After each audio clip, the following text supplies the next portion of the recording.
नागरिकों के समान अधिकार मिलने लगे।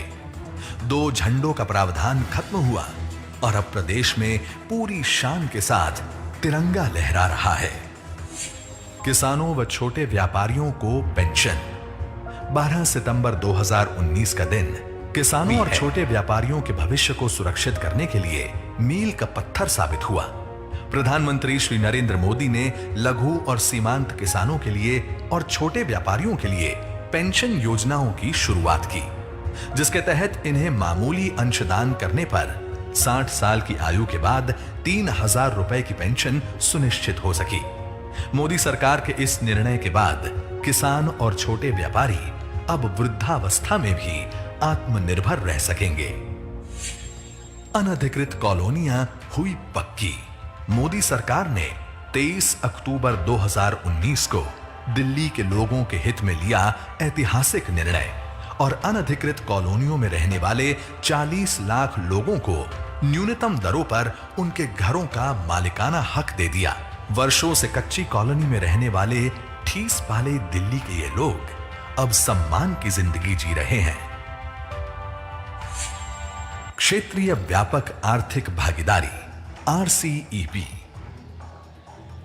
किसानों और छोटे व्यापारियों के हितों को ध्यान में रखते हुए मोदी सरकार ने नवंबर 2019 में क्षेत्रीय व्यापक आर्थिक भागीदारी समझौते में शामिल नहीं होने का फैसला किया।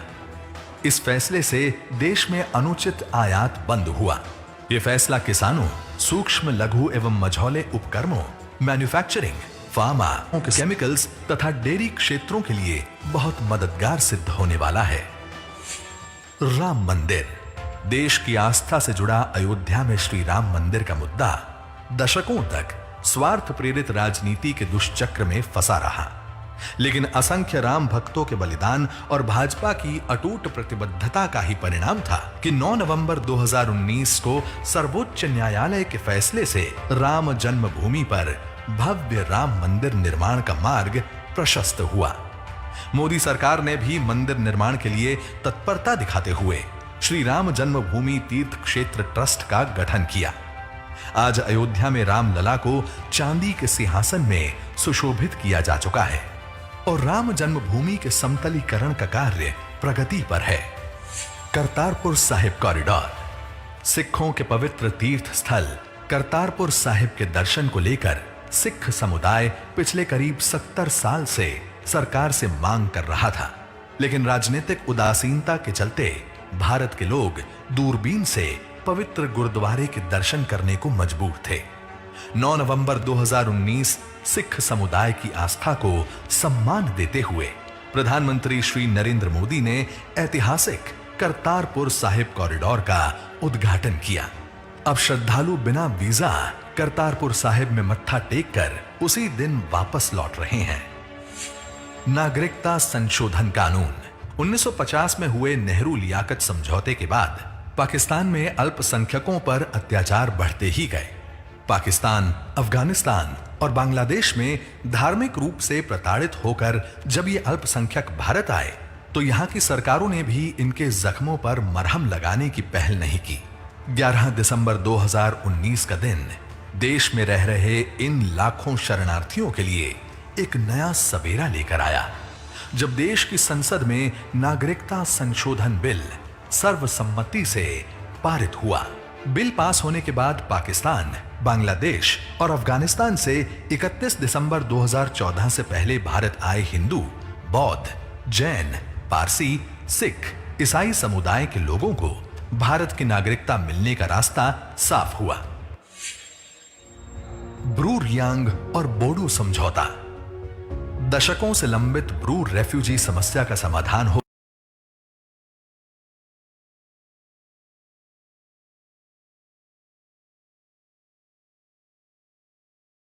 या 50 वर्ष पुरानी बोडो समस्या, मोदी सरकार ने इन दोनों समस्याओं के सार्थक और शांति प्रिय हल निकाले गए। बोडो समझौते से जहां असम की अखंडता का मार्ग प्रशस्त हुआ, वहीं बेहतर भविष्य की नींव भी मजबूत हुई। प्रधानमंत्री गरीब कल्याण योजना। लॉकडाउन के दौरान गरीबों और जरूरतमंदों की तत्काल सुध लेते हुए मोदी सरकार ने 26 मार्च 2020 को 1.7 लाख करोड़ रुपए की प्रधानमंत्री गरीब कल्याण योजना की घोषणा की। इसके अंतर्गत गरीबों को मुफ्त खाद्यान्न, मुफ्त गैस सिलेंडर, महिला जनधन खाता धारकों को 3 महीने के लिए 500-500 रुपए की आर्थिक सहायता व प्रधानमंत्री किसान सम्मान निधि के तहत किसानों को 2000 रुपए देने की घोषणाएं भी की गई। रिजर्व बैंक ऑफ इंडिया ने भी अर्थव्यवस्था को मजबूती देने और देनदारों को राहत देने के लिए महत्वपूर्ण कदम उठाए और सभी प्रकार के टर्म लोन की ईएमआई पर पहले 3 महीने मार्च, अप्रैल और मई की छूट दी गई। जब लॉकडाउन और बढ़ा तो ये छूट भी 3 महीने और बढ़ाकर 31 अगस्त तक कर दी गई। महामारी रोग संशोधन अध्यादेश। कोरोना संकट के समय निस्वार्थ भाव से कोरोना के इलाज में लगे डॉक्टर्स के लिए सरकार ने 22 अप्रैल 2020 को विशेष सुरक्षा चक्र तैयार किया। यह अध्यादेश लाकर डॉक्टरों और स्वास्थ्य कर्मियों पर हमले करने वालों पर कठोर दंड और जुर्माने का प्रावधान किया गया। आत्मनिर्भर भारत पैकेज न सिर्फ कोरोना संकट में देश और जरूरतमंदों को उबारने के लिए बल्कि देश में संरचनात्मक सुधार लाकर देश को आत्मनिर्भर बनाने के लिए मोदी सरकार करीब 20 लाख करोड़ रुपए का आत्मनिर्भर पैकेज लेकर आई है। इसमें लेबर, लॉज, लैंड, लिक्विडिटी से संबंधित क्षेत्रों में आमूलचूल परिवर्तन किए गए हैं। सभी क्षेत्रों में ढांचागत सुधार कर एक लॉन्ग टर्म विजन के साथ भारत आत्मनिर्भरता की ओर आगे बढ़े और भविष्य की किसी भी चुनौती का सामना दृढ़ता से कर सके, ऐसी परिकल्पना के साथ इस पैकेज का खाका बुना गया है। 1 साल में मोदी सरकार 2.0 के बड़े फैसलों ने यह साबित कर दिया है कि देशवासियों की आकांक्षाओं की पूर्ति के लिए वो संकल्पबद्ध है। चाहे कितनी भी बड़ी वैश्विक आपदा क्यों ना आ जाए, मोदी सरकार देश सेवा में हर पल अविरल और अनवरत समर्पित रहेगी। तभी तो कहते हैं कि मोदी सरकार ने अपने दूसरे कार्यकाल में जब राष्ट्र में लिए बड़े फैसले तो कम हुए हैं फासले। अरे बबलू, लॉकडाउन खुलते ही टहलने निकल पड़े। महामारी अभी फैली हुई है। सरपंच जी टहलने नहीं, काम पे वापस जा रहे हैं। तुझे डर नहीं लगता वायरस पकड़ लेगा? पहले थोड़ा बहुत डर लगता था, फिर पता चला कि अगर मैंने पूरी सावधानी बरती तो ये बीमारी होने की संभावना कम है। सबसे महत्वपूर्ण है ये मास्क। काम पर मास्क हमेशा पहनूंगा, समय समय पर हाथ धोता रहूंगा और दूसरों से हर वक्त कम से कम 2 गज की दूरी बनाए रखूंगा। खुद को, दूसरों को और अपने परिवार वालों को भी सुरक्षित रखूंगा। अरे भाई, मेरी जिम्मेदारी बनती है तुझे चेतावनी देना, सो दे दी। जब देश के मेडिकल और स्वच्छता कर्मचारी रोज कोरोना वायरस से लड़ने का काम कर रहे हैं तो हमारी भी तो जिम्मेदारी बनती है अपना काम करने की। बबलू, तुझे कुछ हो गया तो? हजारों लोग इस बीमारी को हराकर ठीक हो चुके हैं और अगर किसी कारण मुझे ये बीमारी हो भी जाए तो सरकार ने अस्पताल में हमारे इलाज के लिए पर्याप्त व्यवस्था कर रखी है। ये घबराने का वक्त नहीं, एक दूसरे का हौसला बढ़ाने का वक्त है। अरे ऐसे क्या देख रहा है? तू काम पे जाएगा, मैं नहीं जाऊंगा, नाक नहीं कट जाएगी मेरी। चलो। मास्क। हाँ, मास्क मास्क। अरे नाक तो ढक लो। हाँ। कोरोना वायरस से हमें लड़ाई जारी रखनी पड़ेगी, पर उससे डर कर नहीं, पूरी सावधानी के साथ डट कर चलिए। रुकी जिंदगी को आगे बढ़ाएं, देश को आत्मनिर्भर बनाएं। जय हिंद। Good morning sir. आप कौन? सर मैं आपका नया बॉडीगार्ड सेतु। सेतु? लेकिन मेरे पास तो ऑलरेडी बॉडीगार्ड्स हैं। सर मैं एक अलग टाइप का बॉडीगार्ड हूँ। कोरोना वायरस से आपकी बॉडी को सिर्फ सेतु ही गार्ड कर सकता है। कोरोना वायरस से? वो कैसे? सर वो ऐसे कि मैं आपको पहले ही बता देता हूँ कि आपको कोरोना वायरस से कोई खतरा तो नहीं। अच्छा, आपके आसपास कोई कोरोना पॉजिटिव हो तो मैं आपको पहले ही अलर्ट कर देता हूँ। कंटिन्यू। सर और तो और मैं आपको ये भी बताता हूँ कि आपसे आपके परिवार वालों को कोई खतरा तो नहीं। मुझसे मेरी फैमिली को क्या खतरा होगा यार? सर जानबूझ के थोड़ी। अगर अनजाने में आप किसी कोरोना पॉजिटिव इंसान के टच में आ गए तो मैं आपको फौरन अलर्ट कर दूंगा ताकि कहीं आप इस बीमारी को अपनी फैमिली तक ना पहुंचा दें। और ये सब सिर्फ मेरे लिए। सिर्फ आपके लिए ही नहीं सर, भारत सरकार ने मुझे 130 करोड़ हिंदुस्तानियों की रक्षा के लिए हर एक का पर्सनल बॉडीगार्ड बनाया है। अरे कहां गया? टेंशन मत लीजिए सर, हर वक्त आपके फोन में एक ऐप बनकर रहूंगा। आप भी आज और अभी आरोग्य सेतु ऐप डाउनलोड करें। सेतु मेरा बॉडीगार्ड है और आपका भी।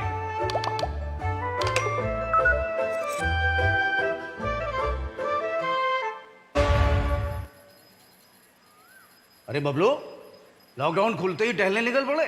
महामारी अभी फैली हुई है। सरपंच जी टहलने नहीं, काम पे वापस जा रहे हैं। तुझे डर नहीं लगता वायरस पकड़ लेगा? पहले थोड़ा बहुत डर लगता था, फिर पता चला कि अगर मैंने पूरी सावधानी बरती तो ये बीमारी होने की संभावना कम है। सबसे महत्वपूर्ण है ये मास्क। काम पर मास्क हमेशा पहनूंगा, समय समय पर हाथ धोता रहूंगा और दूसरों से हर वक्त कम से कम 2 गज की दूरी बनाए रखूंगा। खुद को, दूसरों को और अपने परिवार वालों को भी सुरक्षित रखूंगा। अरे भाई, मेरी जिम्मेदारी बनती है तुझे चेतावनी देना, सो दे दी। जब देश के मेडिकल और स्वच्छता कर्मचारी रोज कोरोना वायरस से लड़ने का काम कर रहे हैं तो हमारी भी तो जिम्मेदारी बनती है अपना काम करने की। बबलू, तुझे कुछ हो गया तो? हजारों लोग इस बीमारी को हराकर ठीक हो चुके हैं और अगर किसी कारण मुझे ये बीमारी हो भी जाए तो सरकार ने अस्पताल में हमारे इलाज के लिए पर्याप्त व्यवस्था कर रखी है। ये घबराने का वक्त नहीं, एक दूसरे का हौसला बढ़ाने का वक्त है। अरे ऐसे क्या देख रहा है? तू काम पे जाएगा, मैं नहीं जाऊंगा, नाक नहीं कट जाएगी मेरी। चलो। मास्क। हाँ, मास्क मास्क। अरे नाक तो ढक लो। हाँ हाँ। कोरोना वायरस से हमें लड़ाई जारी रखनी पड़ेगी, पर उससे डर कर नहीं, पूरी सावधानी के साथ डट कर चलिए। रुकी जिंदगी को आगे बढ़ाएं, देश को आत्मनिर्भर बनाएं। जय हिंद।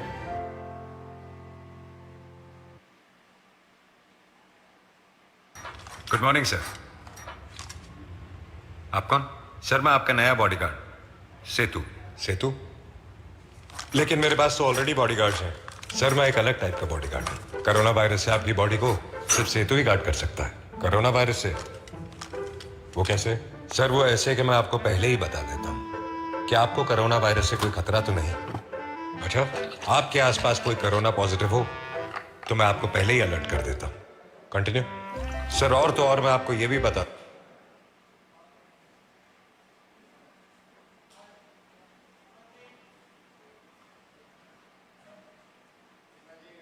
कुछ ही क्षण में हमारे भारतीय जनता पार्टी के राष्ट्रीय अध्यक्ष आदरणीय जेपी नड्डा जी मंच पर राष्ट्रीय कार्यालय पर पहुंचने वाले हैं। उनके साथ में हमारे उत्तर प्रदेश के केंद्रीय राज्य मंत्री आदरणीय जनरल वीके सिंह जी, संजीव बलियान जी, हम सबके आज अपने जन संवाद रैली के मुख्य अतिथि भारतीय जनता पार्टी के राष्ट्रीय अध्यक्ष आज अपने राष्ट्रीय कार्यालय पर इस रैली को संबोधित करने के लिए आ चुके हैं। एक बार उत्तर प्रदेश की आप सब कार्यकर्ता जनता जनार्दन की तरफ से मैं उनका हृदय की गहराइयों से तालियों की गड़गड़ाहट से स्वागत अभिनंदन करना चाहता हूं। मित्रों, एक बार हम लोग भारत माता की, भारत माता की।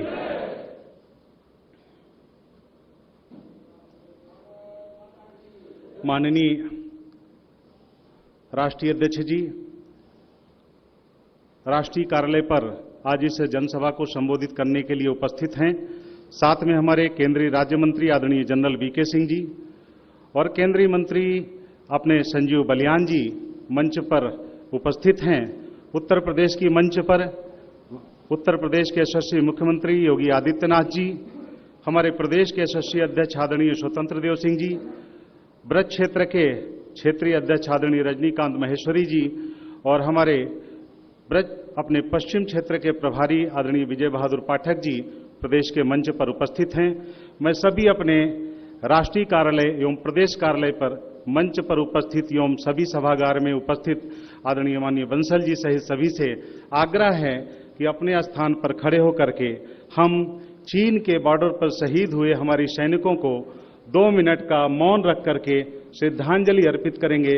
मैं आदरणीय राष्ट्रीय अध्यक्ष जी, अपने माननीय केंद्रीय मंत्रीगण, सभी से मेरा आग्रह है कि सभी अपने स्थान पर खड़े होकर के 2 मिनट का मौन धारण करेंगे।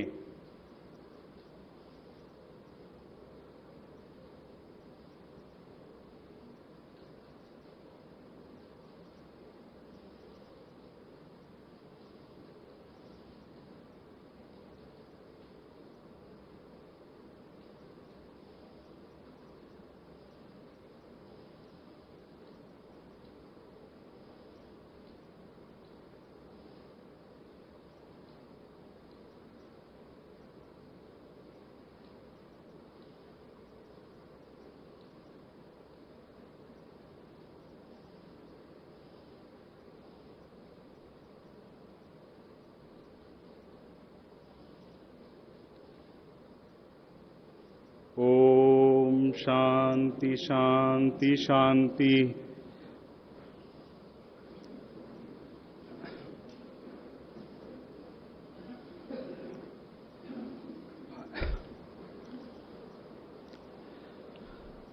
मित्रों, आज अपने उत्तर प्रदेश की यह जन संवाद रैली डिजिटल प्लेटफॉर्म पर हो रही है।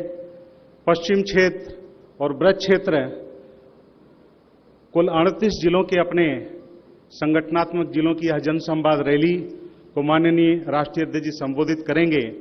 आज इस रैली के लिए शुभारंभ के लिए दीप प्रज्वलन के लिए मैं उत्तर प्रदेश के अपने यशस्वी मुख्यमंत्री आदरणीय योगी आदित्यनाथ जी, प्रदेश के अध्यक्ष आदरणीय स्वतंत्र देव सिंह जी एवं मंचस्थ अतिथियों से आग्रह करूंगा कि श्यामा प्रसाद मुखर्जी, पंडित दीनदयाल उपाध्याय के चित्र पर दीप प्रज्वलन कर पुष्पार्चन कर आज के इस जन संवाद रैली के कार्यक्रम का शुभारंभ करेंगे। माननीय मुख्यमंत्री जी, माननीय प्रदेश अध्यक्ष जी, हमारे ब्रज क्षेत्र के अध्यक्ष, पश्चिम क्षेत्र के प्रभारी आदरणीय विजय पाठक जी, माननीय मुख्यमंत्री जी दीप प्रज्वलन कर आज इस कार्यक्रम का शुभारंभ कर रहे हैं।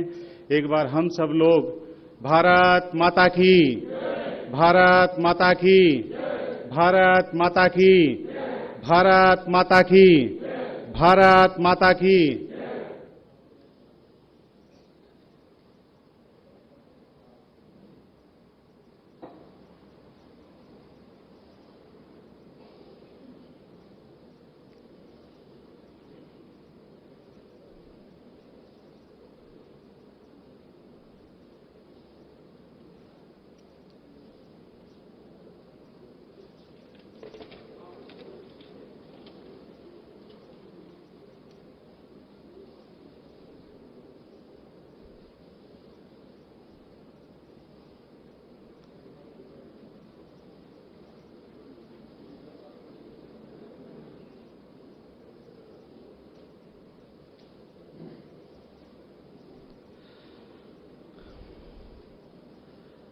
मित्रों, अपने आज राष्ट्रीय कार्यालय के मंच पर आज हम सबको उत्तर प्रदेश की जन संवाद रैली में जिनका मुख्य रूप से संबोधन प्राप्त होगा, मुख्य अतिथि के रूप में हमारे आदरणीय जेपी नड्डा जी, राष्ट्रीय अध्यक्ष जी मंच पर उपस्थित हैं। उत्तर प्रदेश की तरफ से वहां पर हमारे केंद्र सरकार के राज्य मंत्री आदरणीय जनरल वीके सिंह जी हैं। मंच पर अपने आदरणीय संजीव बलियान जी हैं। मैं आग्रह करूंगा आदरणीय जनरल वीके सिंह जी से कि माननीय अपने राष्ट्रीय अध्यक्ष आदरणीय जेपी नड्डा जी को पटका पहना करके स्वागत अभिनंदन करेंगे। उत्तर प्रदेश की तरफ से आदरणीय जनरल वीके सिंह जी से मेरा विनम्र अनुरोध है कि माननीय राष्ट्रीय अध्यक्ष जी को पटका पहना करके स्वागत अभिनंदन करें और हम सब लोग जोरदार तालियों से स्वागत करेंगे, तालियों की गड़गड़ाहट से। भारत माता की, भारत माता की। मित्रों, आज उत्तर प्रदेश के अपने इस जन संवाद रैली के मंच पर हमारे उत्तर प्रदेश के यशस्वी मुख्यमंत्री आदरणीय योगी आदित्यनाथ जी यहां पर उपस्थित हैं। मैं अपने ब्रज क्षेत्र के अध्यक्ष आदरणीय रजनीकांत जी से आग्रह करूंगा कि उनको पटका पहना करके उनका स्वागत करें, अभिनंदन करें। हम सब उनका तालियों की गड़गड़ाहट से स्वागत करेंगे। इसी क्रम में अपने उत्तर प्रदेश के अध्यक्ष हैं आदरणीय स्वतंत्र देव सिंह जी हैं। मैं आग्रह करूंगा क्षेत्रीय अध्यक्ष जी से आदरणीय रजनीकांत जी से कि माननीय प्रदेश अध्यक्ष जी का पटका पहना करके स्वागत अभिनंदन करेंगे। मित्रों, आज अपने इस जन संवाद रैली में हम सबके बीच में उत्तर प्रदेश के यशस्वी प्रदेश अध्यक्ष आदरणीय स्वतंत्र देव सिंह जी उपस्थित हैं, जिनको हम सब लोग कहते हैं कि चरैवेति के मूल मंत्र को अपने जीवन में उतारने का अगर किसी ने निश्चय लिया है तो उनमें से एक है अपने प्रदेश के अध्यक्ष आदरणीय स्वतंत्र देव सिंह जी, जो कार्यकर्ता और जनता के बीच में लगातार प्रवास करके भारतीय जनता पार्टी के कार्यों को निश्चित आगे बढ़ा रहे हैं। आज मैं उनसे निवेदन करूंगा कि अपने इस उत्तर प्रदेश की जन संवाद रैली को संबोधित करने का कष्ट करें। साथ में अपने जेपी नड्डा जी, अपने राष्ट्रीय अध्यक्ष जी, अपने मुख्यमंत्री जी सहित उत्तर प्रदेश की जनता जनार्दन का स्वागत भी करने का कष्ट करें। आदरणीय प्रदेश अध्यक्ष जी। आज इस पश्चिम ब्रज क्षेत्र के जन संवाद कार्यक्रम में हम सबके बीच उपस्थित राजनीति के जगत में प्रकाश फैलाने वाले, अपना प्रकाश फैलाने वाले भारतीय जनता पार्टी के राष्ट्रीय अध्यक्ष यशस्वी एवं तेजस्वी अध्यक्ष आदरणीय नड्डा जी, हम सबके बीच राज्य के लोकप्रिय ऊर्जावान मुख्यमंत्री पूज्य योगी आदित्यनाथ जी, आदरणीय हमारे वरिष्ठ मंत्री केंद्रीय आदरणीय जनरल वीके सिंह जी, आदरणीय संजीव बालियान जी, आदरणीय रजनीकांत महेश्वरी जी, सम्मानित विजय बहादुर पाठक जी, सम्मानित गोविंद नारायण शुक्ला जी, हमारे बीच में वरिष्ठ हमारे संगठन महामंत्री आदरणीय सुनील बंसल जी, हमारे वरिष्ठ मंत्री सुरेश खन्ना जी, सभी सम्मानित हमारे बीजेपी के यहाँ जो वरिष्ठ मंत्री हैं, इस जनसंवाद से जुड़े राज्य के सभी कार्यकर्ताओं का मैं हृदय से स्वागत वंदन करता हूं और आप सबसे आग्रह करता हूं एक बार नड्डा जी को अपने स्थान पर खड़े होकर तालियों के स्वागत से, उनका गड़गड़ाहट से तालियों के स्वागत से आदरणीय नड्डा जी का स्वागत करें। आज बहुत बहुत धन्यवाद। आज अंतर्राष्ट्रीय योग दिवस है। हम सब जानते हैं कि योग का अर्थ होता है मेल मिलाप और जोड़ना। मित्रों, जब महामारी शुरू हुई तब मेरे भी मन में और हजारों कार्यकर्ताओं के भी मन में ये प्रश्न उठा कि भारतीय जनता पार्टी के कार्यकर्ताओं के बीच में और जनता जनार्दन से संवाद स्थापित कैसे होगा, जब देश के हमारे प्रेरणापुंज कर्मयोगी आदरणीय नड्डा जी ने वर्चुअल संवाद की योजना बनाकर बूथ अध्यक्ष से लेकर राष्ट्रीय अध्यक्ष तक सभी को जोड़ने का एक प्रकार से विशाल स्तर पर योग का ही काम किया है। मित्रों, आज के समय जब दूसरे दल के राजनीतिक नेता वैश्विक महामारी में अपनी राजनीति चमकाने में लगे हैं, तब भारतीय जनता पार्टी के लाखों हजारों कार्यकर्ता केंद्रीय नेतृत्व के दिशा निर्देश पर गरीबों की, जरूरतमंद लोगों की सेवा हेतु परिश्रम की पराकाष्ठा कर रहा है। ऐसे में प्रदेश के लाखों कार्यकर्ताओं का शीश झुकाकर नमन करता हूं। मित्रों, देवभूमि में जन्मे माननीय नड्डा जी का जीवन परिचय केवल बीजेपी के लिए नहीं, मित्रों, अन्य दलों के युवाओं के लिए अत्यंत प्रेरणादायी है। अखिल भारतीय विद्यार्थी परिषद से अपनी यात्रा प्रारंभ कर अपने दम बल के बदौलत विश्व के सबसे बड़े राजनीतिक दल के आज राष्ट्रीय अध्यक्ष हैं। मोदी सरकार के पिछले कार्यकाल में आप स्वास्थ्य मंत्री के रूप में और उन्हीं के नेतृत्व में मित्रों आदरणीय नरेंद्र मोदी जी के द्वारा मिशन इंद्रधनुष अभियान और मित्रों विश्व का सबसे बड़ी आयुष्मान भारत की योजना लागू हुई, जो विश्व स्तर पर हुआ। मित्रों, मैं कह सकता हूं कि एक वर्ष में 1 करोड़ लोगों ने उसका लाभ उठाया। पिछले 1 वर्षों में मोदी सरकार 2 ने नरेंद्र मोदी जी के कुशल नेतृत्व में कड़े और बड़े फैसले लेकर मित्रों 1 वर्ष में देश के देशवासियों की आकांक्षाओं की पूर्ति की है, जो 1 वर्ष में ही करके दिखाए, जो 70 सालों में नहीं हुआ। मित्रों, हम सब जीवन में खूब नारा लगाते थे। जहां हुए बलिदान मुखर्जी वो कश्मीर हमारा है। 5 अगस्त 2019 को आदरणीय नरेंद्र मोदी के नेतृत्व में गृह मंत्री अमित शाह जी ने एक झटके में 370 समाप्त किया। मित्रों, इसी प्रकार नागरिकता संशोधन कानून लागू किया और मुस्लिम महिलाओं के सम्मान के लिए ट्रिपल तलाक को खत्म किया और करोड़ों गरीबों के लिए कई योजनाओं की शुभारंभ किया। मित्रों, प्रधानमंत्री आदरणीय नरेंद्र मोदी जी के नेतृत्व में कोरोना के खिलाफ हमारी इस लड़ाई के पूरे विश्व द्वारा सराहा जा रहा है। मित्रों, मैं तो यही कहूंगा कि समयबद्ध फैसले के कारण लाखों लोगों की जान बच गई। इस महामारी में के दौरान उत्तर प्रदेश के यशस्वी मुख्यमंत्री आदरणीय योगी आदित्यनाथ जी के नेतृत्व में प्रदेश ने जिस प्रकार से चुनौती को अवसर में बदलने का काम किया, मित्रों, अन्य राज्यों के लिए मॉडल साबित हुआ। मैं पुनः राष्ट्रीय अध्यक्ष जी का आभार व्यक्त करूंगा। वह आज उत्तर प्रदेश के जनसंवाद कार्यक्रम में उपस्थित हुए हैं। हम सभी का अभी थोड़ी देर में हम सबका मार्गदर्शन करेंगे। 23 करोड़ प्रदेशवासियों की जनशक्ति के संकल्प, आत्मनिर्भर भारत बनाने की दृढ़ इच्छा की बदौलत हम अपने लक्ष्यों को अवश्य प्राप्त करेंगे और कोरोना हारेगा, भारत जीतेगा। चरैवेति चरैवेति यही मंत्र है अपना, नहीं रुकना, नहीं थकना, सतत चलना, सतत चलना, सतत चलना। भारत माता की जय। वंदे मातरम। धन्यवाद अध्यक्ष जी। मित्रों, आज अपने इस उत्तर प्रदेश की जनसंवाद रैली को उत्तर प्रदेश के यशस्वी मुख्यमंत्री जी संबोधित करेंगे।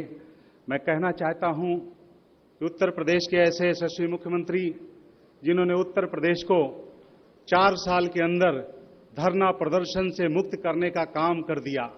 जहां बिजली के लिए धरना प्रदर्शन होता था, विपक्ष रोज किसी न किसी मुद्दे को लेकर के धरना करता था, आज विपक्ष को धरना प्रदर्शन से मुक्त करने का काम किया है तो उत्तर प्रदेश के यशस्वी मुख्यमंत्री योगी आदित्यनाथ जी ने। और मैं कह सकता हूं कि कोरोना के संकट काल में यदि विश्व से तुलना उत्तर प्रदेश और देश की जाती है तो उत्तर प्रदेश कहीं महती भूमिका में दिखता है। मैं आज अपने ऐसे मुख्यमंत्री जी को आमंत्रित करूंगा जिन्होंने गरीब कल्याण के लिए जो मोदी सरकार के काम थे, उन गरीबी कल्याण के काम को जमीन पर धरातल पर उतारने का काम किया है। मैं आग्रह करता हूं उत्तर प्रदेश के अपने यशस्वी मुख्यमंत्री जी को आएं और अपने इस जनसंवाद रैली को संबोधित करें। एक बार जोरदार तालियों से उनका स्वागत करेंगे। भारत माता की जय।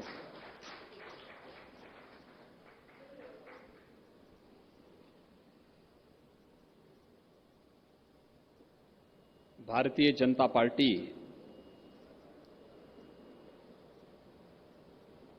पश्चिम और ब्रज क्षेत्र की इस जनसंवाद रैली के मुख्य अतिथि भारतीय जनता पार्टी के राष्ट्रीय अध्यक्ष माननीय जेपी नड्डा जी, उत्तर प्रदेश के हमारे कर्मठ और लोकप्रिय अध्यक्ष माननीय श्री स्वतंत्र देव सिंह जी, इस वर्चुअल जनसंवाद रैली में दिल्ली से हम सब के साथ जुड़े केंद्रीय मंत्री माननीय doctor general VK Singh ji, माननीय संजीव बालियान जी, भारतीय जनता पार्टी के ब्रज क्षेत्र के अध्यक्ष श्रीमान रजनीकांत जी, प्रदेश महामंत्री श्री विजय बहादुर पाठक जी, श्री गोविंद नारायण शुक्ल जी, उत्तर प्रदेश भारतीय जनता पार्टी के संगठन महामंत्री माननीय सुनील जी, उत्तर प्रदेश सरकार में मेरे सभी सहयोगी मंत्रीगण, संगठन के पदाधिकारीगण, वर्चुअल रैली के माध्यम से पश्चिम और ब्रज क्षेत्र से जुड़े हुए लाखों भारतीय जनता पार्टी के कार्यकर्तागण और उपस्थित जनता जनार्दन,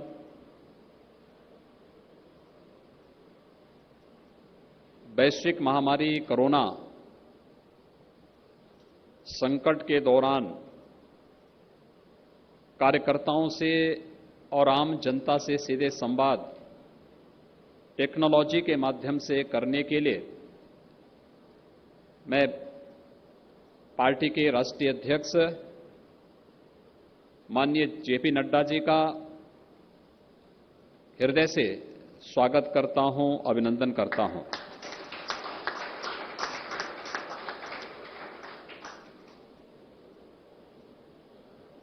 आज दो महत्वपूर्ण घटनाएं घटित हुई हैं।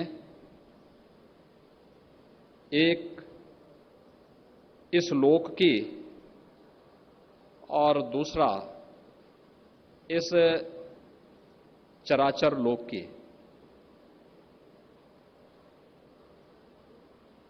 हम सब जानते हैं कि एक बड़ा खगोलीय आयोजन भी आज था, इस सदी का पूर्ण सूर्य ग्रह, और सफलतापूर्वक, जिसे हम ज्योतिषीय भाषा में कहते हैं कि मोक्ष के उपरांत जगतपिता सूर्य के दर्शन हम सबको अभी हुए हैं। साथ साथ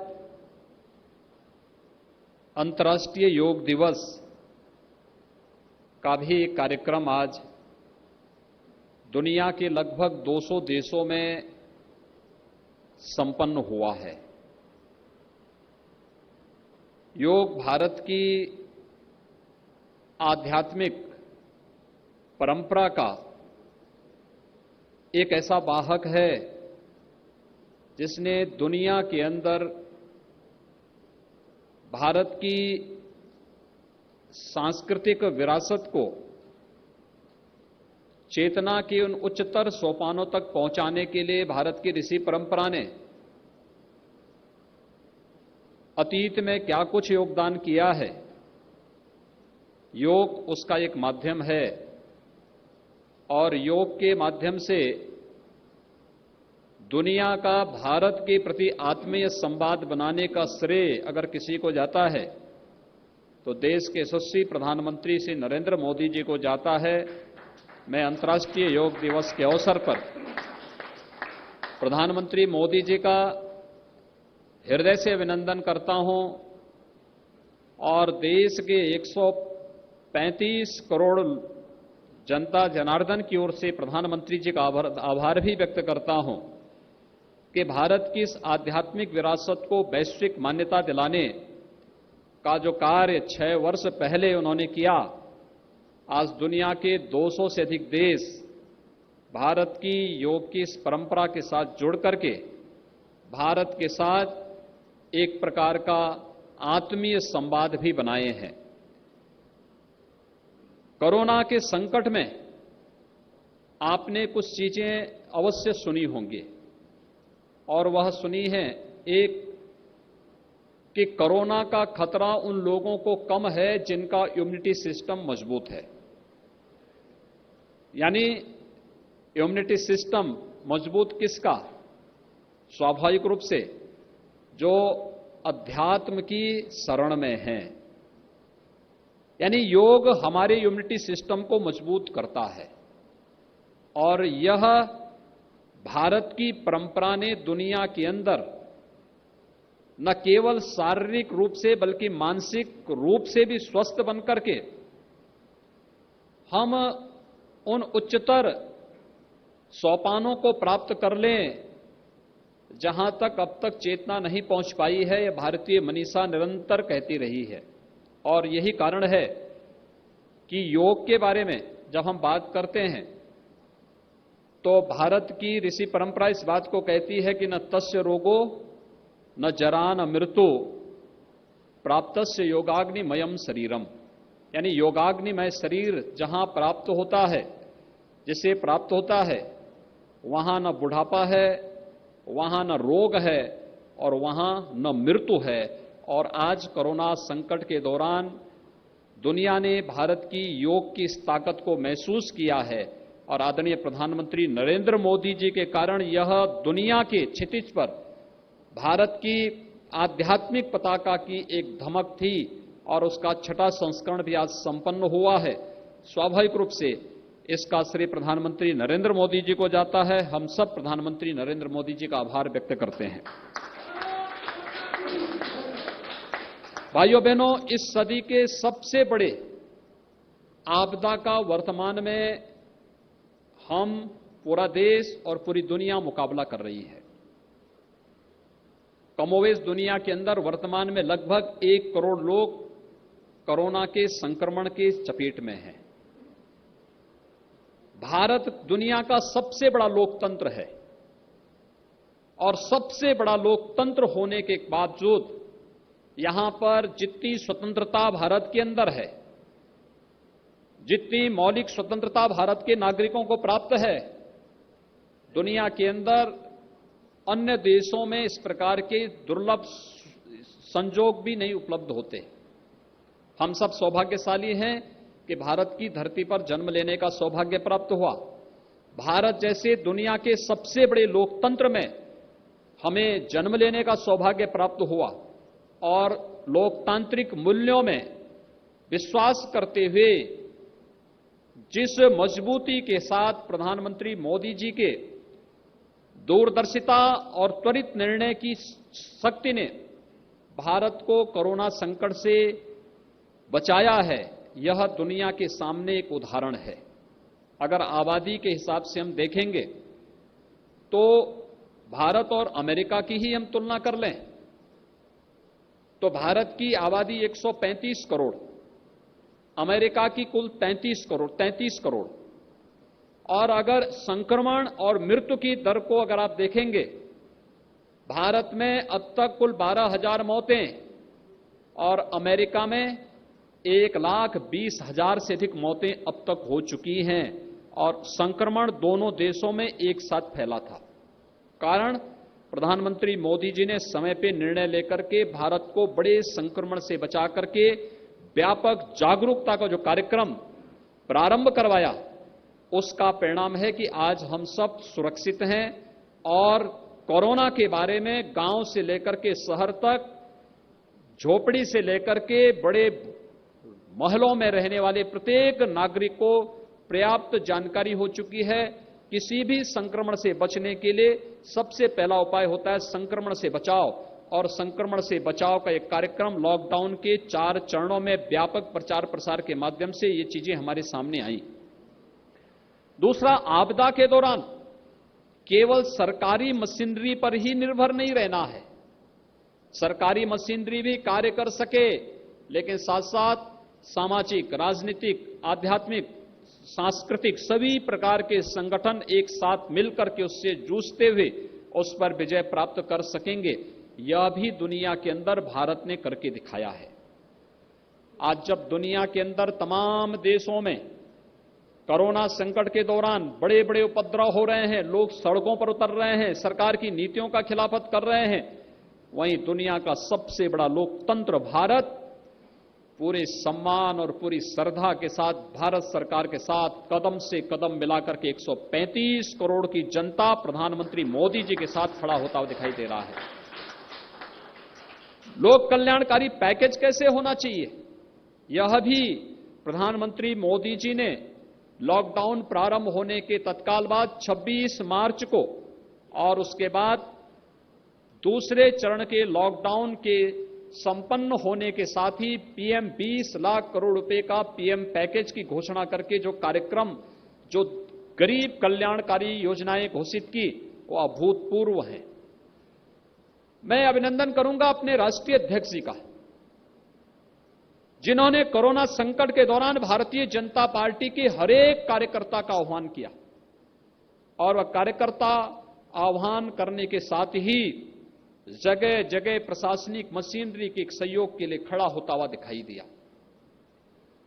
डोर स्टेप डिलीवरी करनी हो, भोजन के पैकेट बनाकर के उपलब्ध कराने हो, कहीं पर कोई सहायता उपलब्ध करानी हो, प्रवासी कामगार और श्रमिकों को सकुशल उनके घरों तक पहुंचाने का कार्यक्रम हो, या फिर होम क्वारंटीन के दौरान भी निगरानी के लिए निरंतर संवाद बना करके निरंतर उन कार्यक्रमों को आगे बढ़ाने का कार्यक्रम, जिसमें हर व्यक्ति की सुरक्षा हो सके, सफलतापूर्वक एक कार्यक्रम संगठन और सरकार ने मिलकर के उत्तर प्रदेश जैसे देश के सबसे बड़े राज्य में सफलतापूर्वक संपन्न किया। और अगर हम जब संक्रमण की स्थिति और मौत के आंकड़े देखते हैं तो उत्तर प्रदेश एक संतोषजनक स्थिति में अपने आप को पाता है। आज के दिन पर लगभग 24 करोड़ की आबादी के प्रदेश में कुल 6000 एक्टिव केस कोरोना के उत्तर प्रदेश में हैं। उत्तर प्रदेश ने हर एक स्तर पर सरकार ने, संगठन ने अपने केंद्रीय नेतृत्व का आदरणीय प्रधानमंत्री जी के मार्गदर्शन में जो एक कार्यक्रम चलाया, उसका परिणाम है कि हम काफी हद तक इसको नियंत्रित करने में सफल हुए। तो साथ साथ केंद्र और प्रदेश सरकार ने गरीब कल्याणकारी योजनाओं को भी मजबूती के साथ आगे बढ़ाया। अगर हम गरीब कल्याणकारी योजनाओं को लेकर के चलते हैं तो अकेले उत्तर प्रदेश में 2 करोड़ 4 लाख किसानों को 2000 रुपये प्रति माह यानी 3 महीने तक 2-2 हजार रुपये हर किसान को उपलब्ध कराए गए। और ये उत्तर प्रदेश के अंदर सफलतापूर्वक किसानों के खाते में डीबीटी के माध्यम से पैसा गया। 3 करोड़ 56 लाख जनधन अकाउंटधारी उन महिलाओं के खाते में जिनके जनधन अकाउंट हैं, 500 रुपये हर माह उनके अकाउंट में देने का कार्य किया गया। 87 लाख वृद्धावस्था पेंशन धारक, विधवा पेंशन धारक, दिव्यांग पेंशन धारक और कुष्ठावस्था पेंशन धारकों को धनराशि उनके मूल पेंशन के साथ साथ 3 महीने में 1000 रुपये अतिरिक्त उनके अकाउंट में भी उत्तर प्रदेश में सफलतापूर्वक दिया गया। और 14 करोड़ लोगों को 5 बार निःशुल्क खाद्यान्न उपलब्ध हो चुका है और 6ठी बार कल से खाद्यान्न उपलब्ध होना फिर से प्रारंभ हुआ है। ये लॉकडाउन के दौरान और उसके उपरांत गरीब कल्याणकारी योजनाओं को लगभग 1 करोड़ 60 लाख परिवारों को उज्ज्वला योजना में निःशुल्क रसोई गैस के कनेक्शन उपलब्ध हुए। तो अनलॉक की कार्रवाई के बाद अब तक हम लोग लगभग 90 लाख लोगों को रोजगार, स्वरोजगार और स्वतः रोजगार के साथ जोड़ चुके हैं।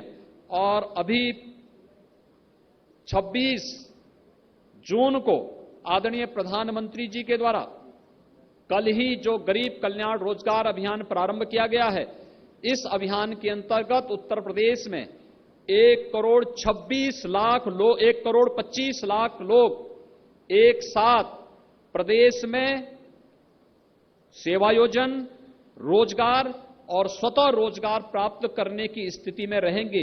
ये बड़ा कार्यक्रम उत्तर प्रदेश के माध्यम से हम देश और दुनिया के सामने प्रस्तुत कर रहे हैं कि संकट के दौरान भी अगर कुशल नेतृत्व है, कुशल नेतृत्व की अगुवाई में कैसे कार्यक्रम आगे बढ़ सकते हैं, उसका उदाहरण इस रूप में प्रस्तुत किया जा रहा है। मैं आभारी हूं माननीय राष्ट्रीय अध्यक्ष जी का, जिन्होंने संगठन के साथ साथ सरकार को भी समय समय पर मार्गदर्शन देकर के इन कार्यक्रमों को सफलतापूर्वक आगे बढ़ाने में अपना निरंतर मार्गदर्शन देते रहे। और आज वर्चुअल रैली के माध्यम से, टेक्नोलॉजी के माध्यम से बूथ स्तर के कार्यकर्ताओं के साथ कैसे संवाद होना है, आज ये वर्चुअल रैली पश्चिम और ब्रज क्षेत्र के लगभग 25 लाख के आसपास कार्यकर्ताओं के साथ सीधे संवाद का एक माध्यम बन रहा है।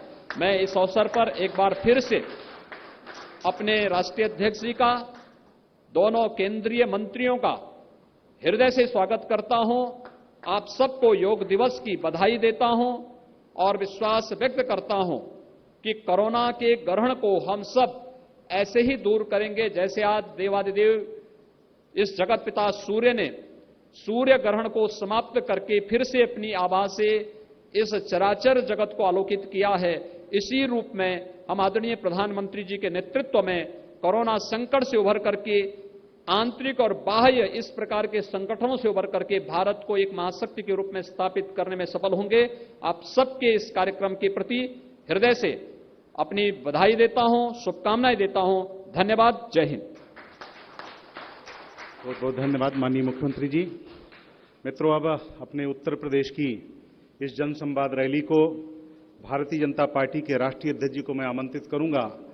ऐसे राष्ट्रीय अध्यक्ष जो उत्तर प्रदेश के प्रभारी के रूप में जब हमारे उत्तर प्रदेश में उन्होंने प्रवास प्रारंभ किया तो मुझे याद है कि पश्चिम और ब्रज क्षेत्र से उनका प्रवास प्रारंभ होता है और उत्तर प्रदेश में जब समाजवादी पार्टी सहित अन्य दलों का गठबंधन बनता है और ऐसे महागठबंधन को समाप्त करने का काम अगर किया तो ऐसे हमारे राष्ट्रीय अध्यक्ष उस समय के प्रभारी आदरणीय जेपी नड्डा जी, जो उत्तर प्रदेश में विषम परिस्थितियों में 63 लोकसभा सीट जीतने का काम करते हैं। हम मित्रों आज देश नहीं दुनिया की सबसे बड़ी ऐसे राष्ट्रीय पार्टी जिसमें 18 करोड़ सदस्यों वाली पार्टी है, उस पार्टी के अपने राष्ट्रीय अध्यक्ष आदरणीय जेपी नड्डा जी को मैं आमंत्रित करूंगा कि आज उत्तर प्रदेश की जन संवाद रैली में हम कार्यकर्ताओं सहित आम जनमानस को संबोधित करने का कष्ट करें।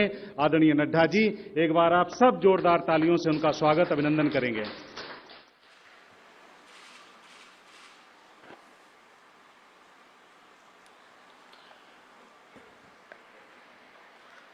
आज के इस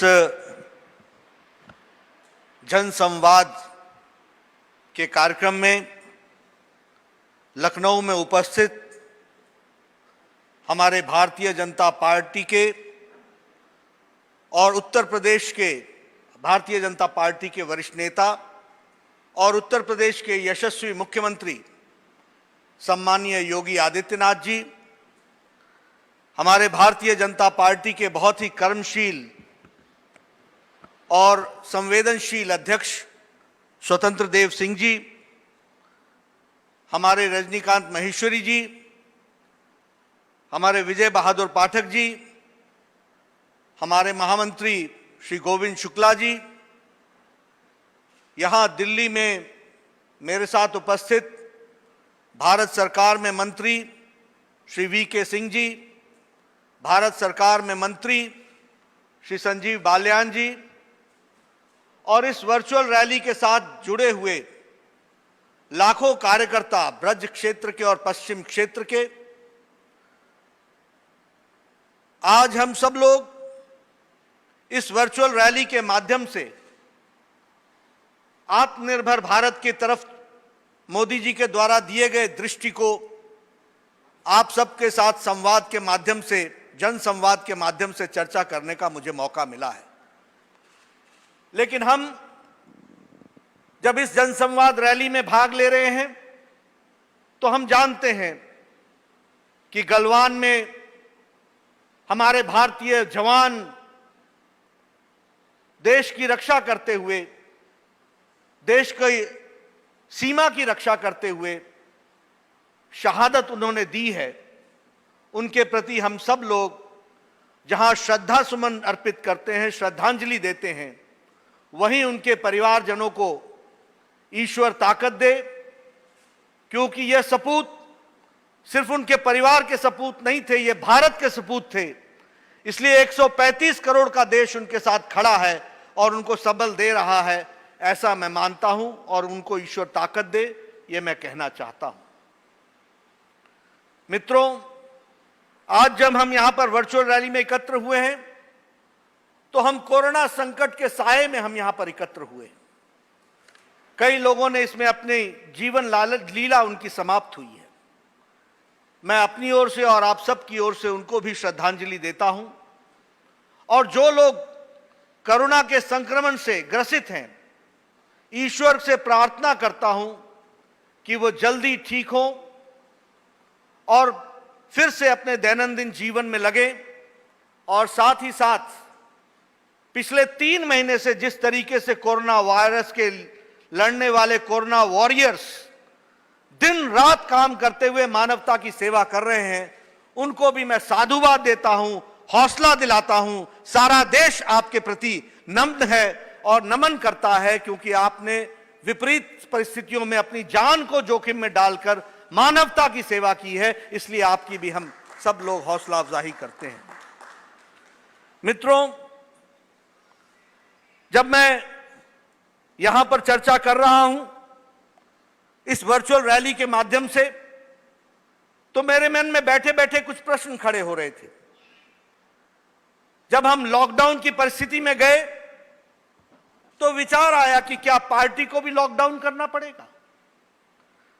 हम कैसे लाखों लोगों की सेवा कर पाएंगे जो इस संक्रमण काल में जूझ रहे हैं? हम कैसे इन करोड़ों लोगों को अपने तरफ से जोड़ पाएंगे और पार्टी की गतिविधि के माध्यम से सेवा कार्य कर पाएंगे, ये हम कैसे कर पाएंगे? लेकिन हम जानते हैं आवश्यकता ही आविष्कार की जननी है। Necessity is the mother of invention. मैं अपने साथियों को बधाई देना चाहता हूं कि इस संक्रमण काल में इस डिजिटल वर्ल्ड का, डिजिटल टूल का प्रयोग करते हुए वर्चुअल मीटिंग और वीडियो कॉन्फ्रेंसिंग के माध्यम से सारे देश को राष्ट्रीय स्तर से लेकर के बूथ स्तर तक के कार्यकर्ताओं को जागृत करके सेवा कार्य में लगाने का काम किया, तो अकेली भारतीय जनता पार्टी के लाखों कार्यकर्ताओं ने इसको पूरा किया, लाखों कार्यकर्ताओं। और ये कहने के लिए नहीं कह रहा मैं, सिर्फ शब्दों में नहीं कह रहा, ये सिर्फ अकेले हमने नहीं किया, सारी पार्टी ने ऊपर से नीचे तक। अगर मैंने 150 वीडियो कॉन्फ्रेंस करके जिला के अध्यक्ष से जुड़ने का काम बीड़ा उठाया, अगर सभी सांसदों से बातचीत करने का काम किया, अगर सभी मेयर से मिलने का काम किया, अगर सभी विधायकों को पार्टी के काम में लगाने के लिए जुड़े, तो हमारे प्रदेश के अध्यक्ष भी, प्रदेश के महामंत्री भी, राष्ट्रीय पदाधिकारी भी लगभग 4000 वीडियो कॉन्फ्रेंस करके उन्होंने ऊपर से लेकर के नीचे बूथ लेवल तक पार्टी को एक्टिवेट किया और सेवा कार्य में लगाया है। इसलिए मैं पार्टी के कार्यकर्ताओं को बधाई देना चाहता हूं। एक बहुत बड़ा काम कभी हमने नहीं सोचा था। हमने भी विपत्ति काल में एक छोटे इलाके में छोटे समय तक काम किया था, लेकिन सारी पार्टी सारे देश में इतने लंबे समय तक सेवा कार्य को चलाए, यह छोटी घटना नहीं है।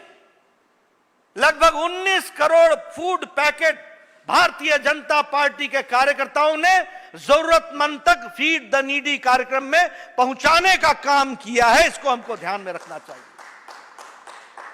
लगभग 5 crore ration kit Modi kit के नाम से, 5 करोड़ मोदी किट के नाम से हमारे कार्यकर्ताओं ने 10 दिन का राशन, 20 दिन का राशन, 1 महीने का राशन जरूरतमंद लोगों तक पहुंचाने का काम किया है। और यह बिना सरकार की मदद के अपने सामाजिक स्रोतों के माध्यम से इस काम को किया है। उत्तर प्रदेश भी पीछे नहीं रहा है। लगभग 3.5 करोड़ फूड पैकेट आपने पहुंचाए हैं। 5 करोड़ फूड पैकेट आपने पहुंचाए हैं, क्षमा करिएगा। लगभग 45 लाख से ज्यादा आपने राशन किट बांटे हैं। और इसी तरीके से आपने लाखों कार्यकर्ताओं को, भारतीय जनता पार्टी को उत्तर प्रदेश में जागृत किया है। यह मैं आपके साथ चर्चा करना चाहता हूं। अभी हम इस वर्चुअल रैली के माध्यम से आपके साथ हम यहां जुड़े हैं।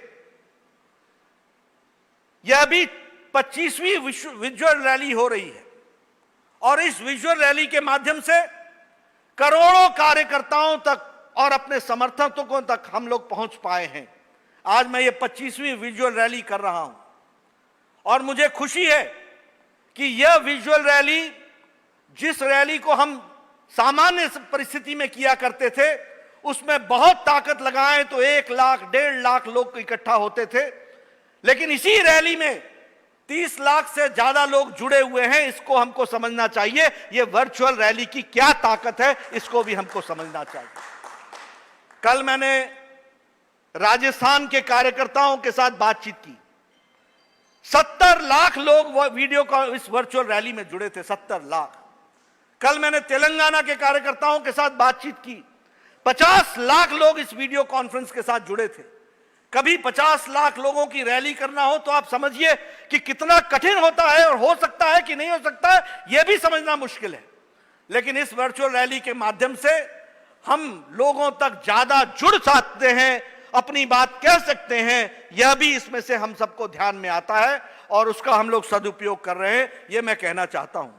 मैं यह भी कहना चाहता हूं, क्योंकि मैं जब वर्चुअल रैली को यहां से कर रहा हूं तो आपके साथ में अपने तजुर्बे भी शेयर करना चाहता हूं। आप सब पर समय समय पर कैमरा जूम करता है तो मैं देख पाता हूं कि सुनील बंसल जी बैठे हैं, श्रीकांत शर्मा जी बैठे हैं, बलदेव सिंह औलख साहब बैठे हुए हैं, हमारे बाकी लोग, हमारे कार्यकर्ता बैठे हुए हैं। सबको मैं पहचान पाता हूं।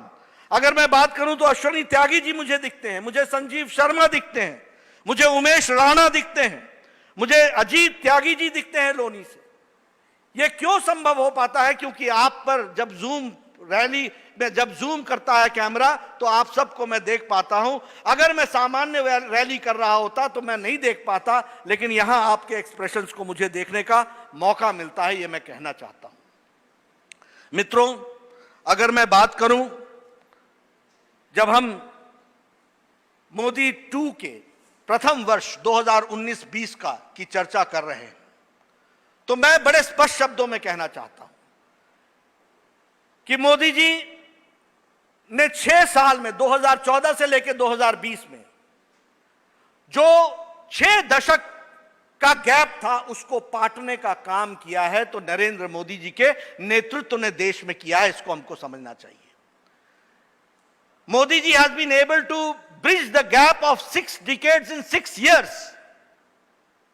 और जब मैं मोदी 2 के प्रथम वर्ष की बात करता हूं, यानी 2019-20 की बात करता हूं, तो मैं बड़े गर्व के साथ यह कह सकता हूं कि यह साल उपलब्धियों का भी साल रहा है और चुनौतियों से निपटने का भी साल रहा है, जिसको बखूबी नरेंद्र मोदी जी के नेतृत्व ने निपटा है, यह मैं आपके साथ कहना चाहता हूं। आप याद कीजिए कोविड-19 का संक्रमण, जब दुनिया के सारे महाशक्तिशाली देश अपने आप को असहाय महसूस कर रहे थे, छोटे छोटे देश जिनकी संख्या बहुत छोटी है, उनके भी स्वास्थ्य की सेवाएं लगभग असहाय हो गई थी, क्रम्बल डाउन कर गई थी, वह कार्य करने योग्य नहीं रह गई थी, वह एक तरीके से लाचार परिस्थिति में थे। ऐसे में मोदी जी ने 135 करोड़ देश को एक नेतृत्व दे करके, एक सबल नेतृत्व दे करके, एक समय पर लॉकडाउन लगा करके, टाइमली और बोल्ड डिसीजन लेकर के करोड़ों करोड़ों 135 करोड़ की जनता को सुरक्षित करने का काम किया, तो नरेंद्र मोदी जी ने किया है। इसको हमको समझना चाहिए। आप याद कीजिए, जब उस समय लॉकडाउन किया गया था तो भारत एक भी पर्सनल प्रोटेक्शन इक्विपमेंट नहीं बनाता था। पीपीई किट यह भारत में नहीं बनता था, विदेशों से आता था और सामान्य तौर पर बहुत कम था। आज हम बड़े गौरव के साथ कह सकते हैं कि मोदी जी ने हमारे लोकल उद्यमियों को प्रोत्साहित करके आज पर्सनल प्रोटेक्शन इक्विपमेंट 4.5 लाख प्रतिदिन भारत में बन रहा है और अब पर्सनल प्रोटेक्शन इक्विपमेंट की कोई कमी नहीं रही है। इसको हमको समझना चाहिए, इसको हमको ध्यान में रखना चाहिए। जब लॉकडाउन लगा था तो उस समय एक भी कोविड हॉस्पिटल डेडिकेटेड नहीं था। आज 2 लाख कोविड के 1000 कोविड के डेडिकेटेड हॉस्पिटल्स हैं, 2 लाख कोविड को डेडिकेटेड बेड्स हैं। आज लगभग 21,000 वेंटिलेटर्स हैं और 60,000 वेंटिलेटर पीएम केयर फंड से 2,000 करोड़ रुपए खर्च करके 1 महीने में यानी जून में ही वो पहुंचने वाले हैं। वो काम उनका शुरू हो गया है और इंडिजिनस वेंटिलेटर्स भी बन रहे हैं। इसको हमको ध्यान में रखना चाहिए। जब लॉकडाउन हुआ था तो उस समय हमारी कैपेसिटी ऑफ टेस्टिंग 1500 थी। आज हमारी टेस्टिंग कैपेसिटी 1.5 लाख प्रतिदिन हो गई है। उस समय हमारे पास ये इस तरीके की व्यवस्था नहीं थी जिसमें हम टेस्टिंग कर सकें, लेकिन आज हमारे पास वो टेस्टिंग की फैसिलिटीज सारी की सारी विद्यमान है। आइसोलेशन बेड्स, आईसीयू यूनिट्स, लगभग 20,000 बेड्स आईसीयू के हमारे पास तैनात हैं। इसलिए हम ये कह सकते हैं कि किस तरीके से मोदी जी ने, चाहे वो वेंटिलेटर्स का विषय हो, चाहे वो टेस्टिंग का विषय हो, चाहे कोविड की लड़ाई का विषय हो, सभी में हम सब लोग सफल हुए हैं, ये मैं कहना चाहता हूं। दुनिया में जो अफेक्टेड बाय कोरोना है, ऐसे 108 देशों में, इंडिया में सिर्फ 28 ऐसे अफेक्टेड हैं। 28 का नंबर है जिसको हमको ध्यान में रखना चाहिए पर लाख। यानी 108 अफेक्टेड हैं दुनिया के उस रिकॉर्ड में, लेकिन हमारे यहां पर लाख 28 केसेस हैं। इसको हमको समझना चाहिए। इसी तरीके से दुनिया में जो डेथ पर लाख हो रही है वो 5.87 है और हमारे यहां ये 0.92 है। यह भी हमको समझना चाहिए। यह इसलिए संभव हुआ है क्योंकि लॉकडाउन समय पर लगा, बोल्ड डिसीजन लिया और उसके कारण देश को मोदी जी ने तैयार किया और देश तैयार हुआ और उसके कारण आज ये आंकड़े हमको देखने को मिलते हैं कि जहां दुनिया में डेथ रेट बहुत ज्यादा है वहां हमारे यहां बहुत कम है। जान किसी की भी जाए वो बहुमूल्य होती है, लेकिन फिर भी जान को बचाने का हर संभव प्रयास मोदी जी के नेतृत्व में हुआ है। इस बात को हमको समझना चाहिए। मित्रों, प्रधानमंत्री जी के नेतृत्व में देश ने दो किस्म के नेतृत्व, दो विशेष नेतृत्व क्षमताएं देखी। एक कि सारे देश में कोऑपरेटिव फेडरलिज्म के विषय को लेकर के सबको एक लड़ी में पिरो करके सबको साथ लेकर के चलने का काम आदरणीय मोदी जी ने किया है। इसी लॉकडाउन की अवस्था और अनलॉक के परिस्थिति में 6 बार सभी मुख्यमंत्रियों के साथ उन्होंने विचार विमर्श किया। कैसे हमको कोरोना के साथ लड़ाई लड़नी चाहिए, क्या करना चाहिए, किस चीज को हमको पूरा करना चाहिए, क्या व्यवस्था करनी चाहिए, आपके यहां क्या चल रहा है, आपके क्या सुझाव हैं। इन सारी बातों को पूरा करने का काम मोदी जी ने 6 बार मुख्यमंत्रियों को मिला करके यह काम किया है। हम यह भी जानते हैं कि कुछ मुख्यमंत्रियों के अपने एजेंडे रहे होंगे, कुछ की अपनी समस्याएं रही होंगी, कुछ के अपने राजनीतिक एजेंडे भी रहे होंगे, लेकिन उसके बावजूद भी एक लड़ी में सबको पिरो करके चलाने का काम और देश को नेतृत्व देने का काम और कोऑपरेटिव फेडरलिज्म को लेटर और स्पिरिट में इंप्लीमेंट करके देश को कोरोना से लड़ने की ताकत देने का काम नरेंद्र मोदी जी ने किया है। इस बात को हमको समझना चाहिए। यही नहीं, जन भागीदारी। हमने सुना था कि जब लाल बहादुर शास्त्री जी कुछ आह्वान करते थे या किया था 1965 की लड़ाई में, तो दुनिया ने उसको रिस्पॉन्ड किया था। लेकिन उसके बाद अगर इस तरीके का किसी की बात को किसी ने सुना है, देश ने सुना है, 135 करोड़ की जनता ने सुना है और कोरोना की लड़ाई में जन सहभागिता बनाई है, तो वो मोदी जी के आह्वान पर हुआ। On the call of Narendra Modi देश ने पूरा रिस्पॉन्ड किया और वो हम सबको मालूम है। जब उन्होंने कहा जनता कर्फ्यू, तो बिना एक सिपाही लगाए हुए सारे देश ने जनता कर्फ्यू को फॉलो किया। जब उन्होंने कहा कि कोरोना वॉरियर्स को समर्थन देना है, उनको सबल देना है, उनको ताकत देनी है, उनका हौसला बढ़ाना है, तो थाली बजाओ और ताली बजाओ, तो देश के घर घर से लोगों ने थाली भी बजाई, ताली भी बजाई और बाद में यूरोप के देशों ने भी उसको फॉलो किया और बाद में वहां भी थाली बजी और ताली बजी। ये हम सबको मालूम है। उसी तरीके से कोरोना की लड़ाई के लिए अंधेरे से दीपक की ओर चलो, हौसला बढ़ाओ, सारा भारत एक है इसलिए दिया जलाओ। इसके कार्यक्रम को भी सभी लोगों ने ऐसे मनाया जैसे सारा देश मोदी जी के साथ खड़ा है, कोरोना की लड़ाई में खड़ा है, अंधेरे से उजाले की ओर जाने के लिए तैयार है और कोरोना हारेगा, भारत जीतेगा, यह संदेश उसमें से निकल करके आया। अगर मैं बात करूं पुष्प वर्षा की,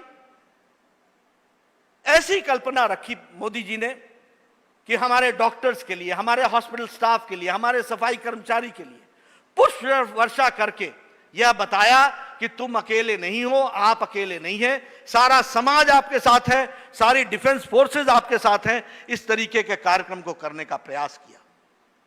यही नहीं, अगर हम कोरोना की लड़ाई को देखें तो होलिस्टिक में, संपूर्णता में इस लड़ाई को लड़ने का जो दृष्टि दी वो हमारे प्रधानमंत्री जी ने दी है। ये मैं मोदी 2 के प्रथम वर्ष के जो चैलेंज कोरोना आया उसके बारे में विस्तृत रूप में आपको बताना चाहता हूं। वो है प्रधानमंत्री गरीब कल्याण योजना, प्रधानमंत्री गरीब कल्याण पैकेज।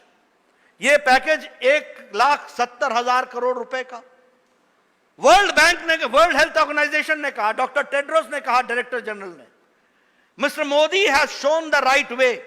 मोदी जी ने सही रास्ता दिखाया है और उन्होंने कहा हेल्थ इश्यूज के साथ साथ इकोनॉमिक इश्यूज को भी एड्रेस करने का काम किया है। अगर हेल्थ को संभालना है तो उनके आर्थिक पक्ष को भी संभालना पड़ेगा। यह वर्ल्ड हेल्थ ऑर्गेनाइजेशन ने कहा कि दुनिया को इसको फॉलो करना चाहिए, यह बात उन्होंने कही। 1,70,000 करोड़ रुपए का पैकेज 80 करोड़ की जनता को पूरे 3 महीने तक 5 किलो आटा या 5 किलो चावल, 1 किलो दाल और बाकी व्यवस्थाओं के साथ 80 करोड़ जनता को भोजन की व्यवस्था करने का काम नरेंद्र मोदी जी के गरीब कल्याण पैकेज ने किया। 8 करोड़ बहनों के घर में 3 महीने के लिए 3-3 सिलेंडर पहुंचाना, मुफ्त सिलेंडर पहुंचाना, यह काम भी मोदी जी की सरकार ने किया है। जनधन योजना के तहत 20 करोड़ बहनों तक उनके अकाउंट में 500-500 रुपए लेकर के 1,500 रुपए इस तरीके की भी व्यवस्था करने का काम मोदी जी की सरकार ने किया। इतना ही नहीं, प्रधानमंत्री किसान सम्मान निधि के तहत जून में मिलने वाली किश्त उनको अप्रैल महीने में 2,000 मिल गया और 8 करोड़ 70 लाख किसानों के खाते में 2,000 रुपए जमा हुआ। इस बात को भी हमको समझना चाहिए। मित्रों, भारत की सरकार मोदी जी के नेतृत्व में यही नहीं रुकी है, उन्होंने 20 लाख करोड़ रुपए का आत्मनिर्भर पैकेज भी दिया। यह आत्मनिर्भर पैकेज को हमारे कार्यकर्ताओं को गहराई से समझना पड़ेगा। यह सिर्फ पैसे का सपोर्ट नहीं है, यह पैसे के सपोर्ट के साथ साथ भारत को अगले 3 साल में आत्मनिर्भर कैसे बनाएगा, इसकी भी योजना बड़े विस्तृत रूप से की गई है। इसको हमको समझना चाहिए।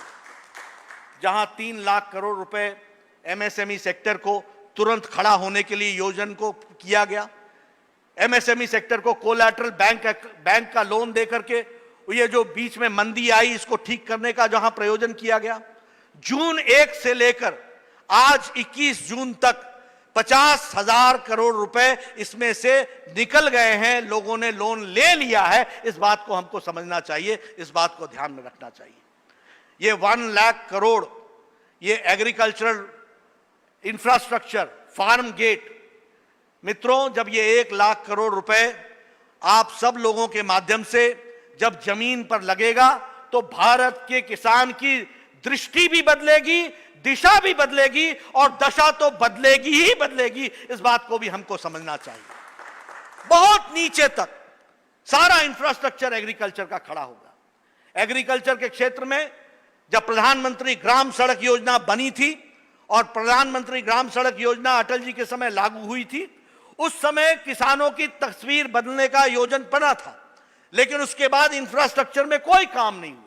आज जब ये 1 लाख करोड़ रुपए एग्रीकल्चरल इंफ्रास्ट्रक्चर में लगेगा और उसके माध्यम से सारी चीजों को खड़ा किया जाएगा तो एग्रीकल्चर की तस्वीर बदलेगी। मित्रों, हमारे 50,000 करोड़ 5,000 करोड़ रुपए ये जो हम लोगों ने खर्च करना है ये स्ट्रीट वेंडर्स को लोन देने में, यह भी बहुत महत्वपूर्ण है। लगभग 50 लाख हमारे रेड़ी वाले, ठेड़ी वाले, ठेला लगाने वाले, फेड़ी लगाने वाले, इनको मदद करने का इंतजाम है। मैं भारतीय जनता पार्टी के कार्यकर्ताओं से जरूर निवेदन करूंगा, इन 50 लाख लोगों का पंजीकरण म्युनिसिपल कॉरपोरेशन में, कमिटी में, नगर पंचायत में जरूर करा करके इनको भी पूरा समर्थन दे और इनके लिए सहयोग करे, यह हमको ध्यान में रखना चाहिए। 3,500 करोड़ रुपए आत्मनिर्भर के दृष्टि से, पैकेज की दृष्टि से हमारे माइग्रेंट लेबरर्स को देने का काम करने का योजना बना है, इसको भी हमको समझना चाहिए। मित्रों, मैं ये कह रहा था कि ये जो आत्मनिर्भर पैकेज है ये सिर्फ पैसे देने का ही इंतजाम नहीं है, इसमें रिफॉर्म्स भी हैं। फिर वो एपीएमसी रिफॉर्म्स हो, फिर वो मार्केटिंग बोर्ड के रिफॉर्म्स हो, फिर वो एग्रीकल्चरल सेक्टर के रिफॉर्म्स हो, फिर वो इंडस्ट्रियल सेक्टर के रिफॉर्म्स हो, फिर वो कोल सेक्टर के रिफॉर्म्स हो, फिर वो एयर स्पेस के रिफॉर्म्स हो। हर एक रिफॉर्म्स को लाकर बॉटल नेक हटा करके भारत किस तरीके से जल्द आत्मनिर्भर बन सकता है और अपने योजना के तहत आगे बढ़ सकता है, इसका इसमें योजना किया गया है, इसको हमको समझना चाहिए। वैसे ही वोकल फॉर लोकल, इसका उत्तर प्रदेश में इमेंस पोटेंशियल है और सपोर्ट भी है। अगर हम आगरा कानपुर के लेदर उत्पादन की बात करें, बहुत बड़ा समर्थन इसमें मिलने वाला है, जिसको हमको उपयोग करना चाहिए। हमारे लखनऊ की चिकन एम्ब्रॉयडरी, इस पर हमको विशेष ध्यान देते हुए हम आगे बढ़ सकते हैं। वाराणसी का टेक्सटाइल्स आगे बढ़ सकता है, बुलंदशहर की पॉटरी आगे बढ़ सकती है, मेरठ का स्पोर्ट्स उत्पादन आगे बढ़ सकता है, मुरादाबाद का तांबा उद्योग आगे बढ़ सकता है, उसी तरीके से कन्नौज का इत्र आगे बढ़ सकता है। ये सब मैं इसलिए आपसे कह रहा हूं कि वोकल फॉर लोकल, और vocal for local and make it global. हमको ग्लोबल ले जाना है, अपने ऊपर जो उपज है उसको ग्लोबल बनाना है। इस दृष्टि से हमको काम करना है, और इसको पूरी की पूरी ताकत के साथ हम सहयोग करते हुए इसको आगे बढ़ाने का काम कर रहे हैं। उत्तर प्रदेश की संभावनाएं हर जिले में एक समान के साथ जोड़ने का जो योगी जी की योजना है, वो जरूर इसमें से आगे बढ़ेगी, और उसको हम लोगों को ताकत मिलेगी, स्थानीय लोगों को ताकत मिलेगी, ये हम कह सकते हैं। जब हम कोविड के मैनेजमेंट की बात कर रहे हैं, तो मोदी जी ने अंतर्राष्ट्रीय स्तर पर भी इसका नेतृत्व संभाला। यह मोदी जी का इनिशिएटिव था कि G20 देशों को वर्चुअल मीटिंग के माध्यम से कोरोना की क्राइसिस में एकजुट होने का आह्वान किया, और मुझे खुशी है और गौरव महसूस होता है कि हमारे मोदी जी के, हमारे प्रधानमंत्री जी के इनिशिएटिव पर G20 की मीटिंग बुलाई गई, वर्चुअल मीटिंग हुई, दुनिया के देश इकट्ठे हुए और उन्होंने कोरोना क्राइसिस के बारे में डिस्कस किया। इसी आत्मनिर्भर पैकेज के बारे में, स्टिमुलस के बारे में वर्ल्ड बैंक ने कहा, India has given the right kind of package. यही बात यूएन ने कही कि India has given the right type of package. और हम सबको मालूम है, इसी कोरोना की लड़ाई में हम लोग दैनंदिन वीडियो कॉन्फ्रेंस में मिलते थे। हर दिन नई समस्या, अनकैलकुलेबल, अकल्पनीय समस्याएं, और समस्याओं का निवारण सबने मिलकर के किया। हमें मालूम है, हम चाहते थे कि हमारे श्रमिक भाई वहीं रहें जहां वो थे। हम चाहते थे उनके लिए राशन की व्यवस्था भी की, लेकिन भावनात्मक कारणों से वो घर जाना चाहते थे। आप सब लोगों ने बड़ी मेहनत की, बहुत उच्चतम काम किया, बहुत तरीके से उनको पहुंचाने का काम किया। लगभग 4000 से ज्यादा श्रमिक ट्रेन चलाई, आपने बसें चलाई। आपके बसें चलने के कारण लोगों को राहत मिली, और उत्तर प्रदेश ने तो इसमें उत्तम काम किया है, यह मैं जरूर कहना चाहता हूं, और उन्होंने इसको डील करने का काम किया है, यह मैं आपके साथ शेयर करना चाहता हूं। बहुत उत्तम काम किया, लीड लिया है उत्तर प्रदेश ने, चाहे वो श्रमिक ट्रेन को, अपने लोगों को सही जगह पर पहुंचाने का विषय हो, क्वारंटाइन करने का विषय हो, उत्तर प्रदेश से बिहार जाने वाले लोगों को राहत देने का विषय हो, उत्तर प्रदेश से जाने वाले लोगों की समस्याओं को सुलझाने वाला विषय हो, सभी विषयों में उत्तर प्रदेश ने प्रोएक्टिव रोल अदा किया है। योगी जी और उनके टीम को मैं बधाई देता हूं, जिन्होंने इस काम को आगे बढ़ाया। यह ठीक है कि यह कल्पना से परे था, यह समस्या कल्पना से परे थी, अकल्पनीय था, इसको पूरा करना था, लेकिन यह पूरा हम नहीं कर पा, उस समय हम नहीं कर पा रहे थे। दैनंदिन हम लोगों ने इसकी योजना बनाई, मोदी जी ने और योगी जी ने मिलकर के इसका योजन किया, और इस योजन करते हुए इसको हम उनको सुरक्षित अपने घरों तक पहुंचाने में सफल हुए, इस बात को हमको समझना चाहिए। लेकिन हां, पार्टी भी पीछे नहीं रही। मुझे खुशी है कि पार्टी के कार्यकर्ताओं ने जगह जगह पर शेल्टर लगाए, उनको ठहरने का इंतजाम किया, उनको भोजन कराया, उनको भोजन के पैकेट पहुंचाए। इतना ही नहीं, इससे आगे बढ़ करके उनको चरण पादुकाएं दी, ताकि उनके पांव में छाले न पड़े, वो ठीक ढंग से, और उनके गाड़ी की व्यवस्था की ताकि वो अपने स्थानों पर पहुंच सके। इस तरीके का काम किया गया, बहुत उच्चतम काम किया, पार्टी ने भी बहुत अच्छा काम किया। लेकिन मित्रों, मुझे दुख के साथ कहना पड़ता है कि इन सब के बावजूद, ये सारे काम करने के बावजूद, विपक्ष ने राजनीति और राजनीति इसके सिवाय कुछ नहीं किया। मुझे दुख के साथ कहना पड़ता है कि ये सारे संक्रमण काल में विपक्ष ने सिवाय पॉलिटिक्स के और कुछ नहीं किया। हम लंबे समय तक विपक्ष में रहे हैं। 62 में देश पर संक्रमण आया, उस समय के हमारे नेता उस सरकार के साथ खड़े रहे। 65 में लड़ाई हुई पाकिस्तान के साथ, सारा देश और हमारी पार्टी पूरी की पूरी उस समय के सरकार के साथ खड़ी रही। उसी तरीके से 70 के दशक में जब बांग्लादेश को आजाद कराना था, सारी पार्टी खड़ी रही। लेकिन जब संक्रमण भारत पर आया, कोरोना का संक्रमण हो या चीन का, हमेशा कांग्रेस पार्टी ने पॉलिटिक्स की है। इस बात को हमको समझना चाहिए। बहुत गैर जिम्मेदाराना व्यवहार किया। जब लॉकडाउन लगा रहे थे तो कहने लगे लॉकडाउन क्यों लगा रहे हो, क्यों लगाया जा रहा है लॉकडाउन, नहीं लगाना चाहिए। अरे आपको मालूम नहीं था कि आपके खुद के मुख्यमंत्रियों ने लॉकडाउन लगा दिया है, पंजाब ने लगा दिया, राजस्थान ने लगा दिया, तुम्हारे नेता तुम्हारी बात नहीं सुनते। फिर जब लॉकडाउन बढ़ाने की बात आई तो कहने लगे लॉकडाउन बढ़ा क्यों रहे हो। अरे आपको नहीं मालूम कि आपके मुख्यमंत्रियों ने प्रधानमंत्री से अपील की है कि लॉकडाउन बढ़ाया जाए, हम बढ़ाना चाहते हैं। जब लॉकडाउन उठाने की बारी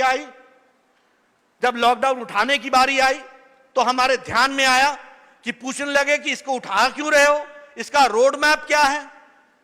मैं कांग्रेस पार्टी को बड़े स्पष्ट शब्दों में कह देना चाहता हूं कि मोदी जी के नेतृत्व में भारत के विकास का रोड मैप तैयार है।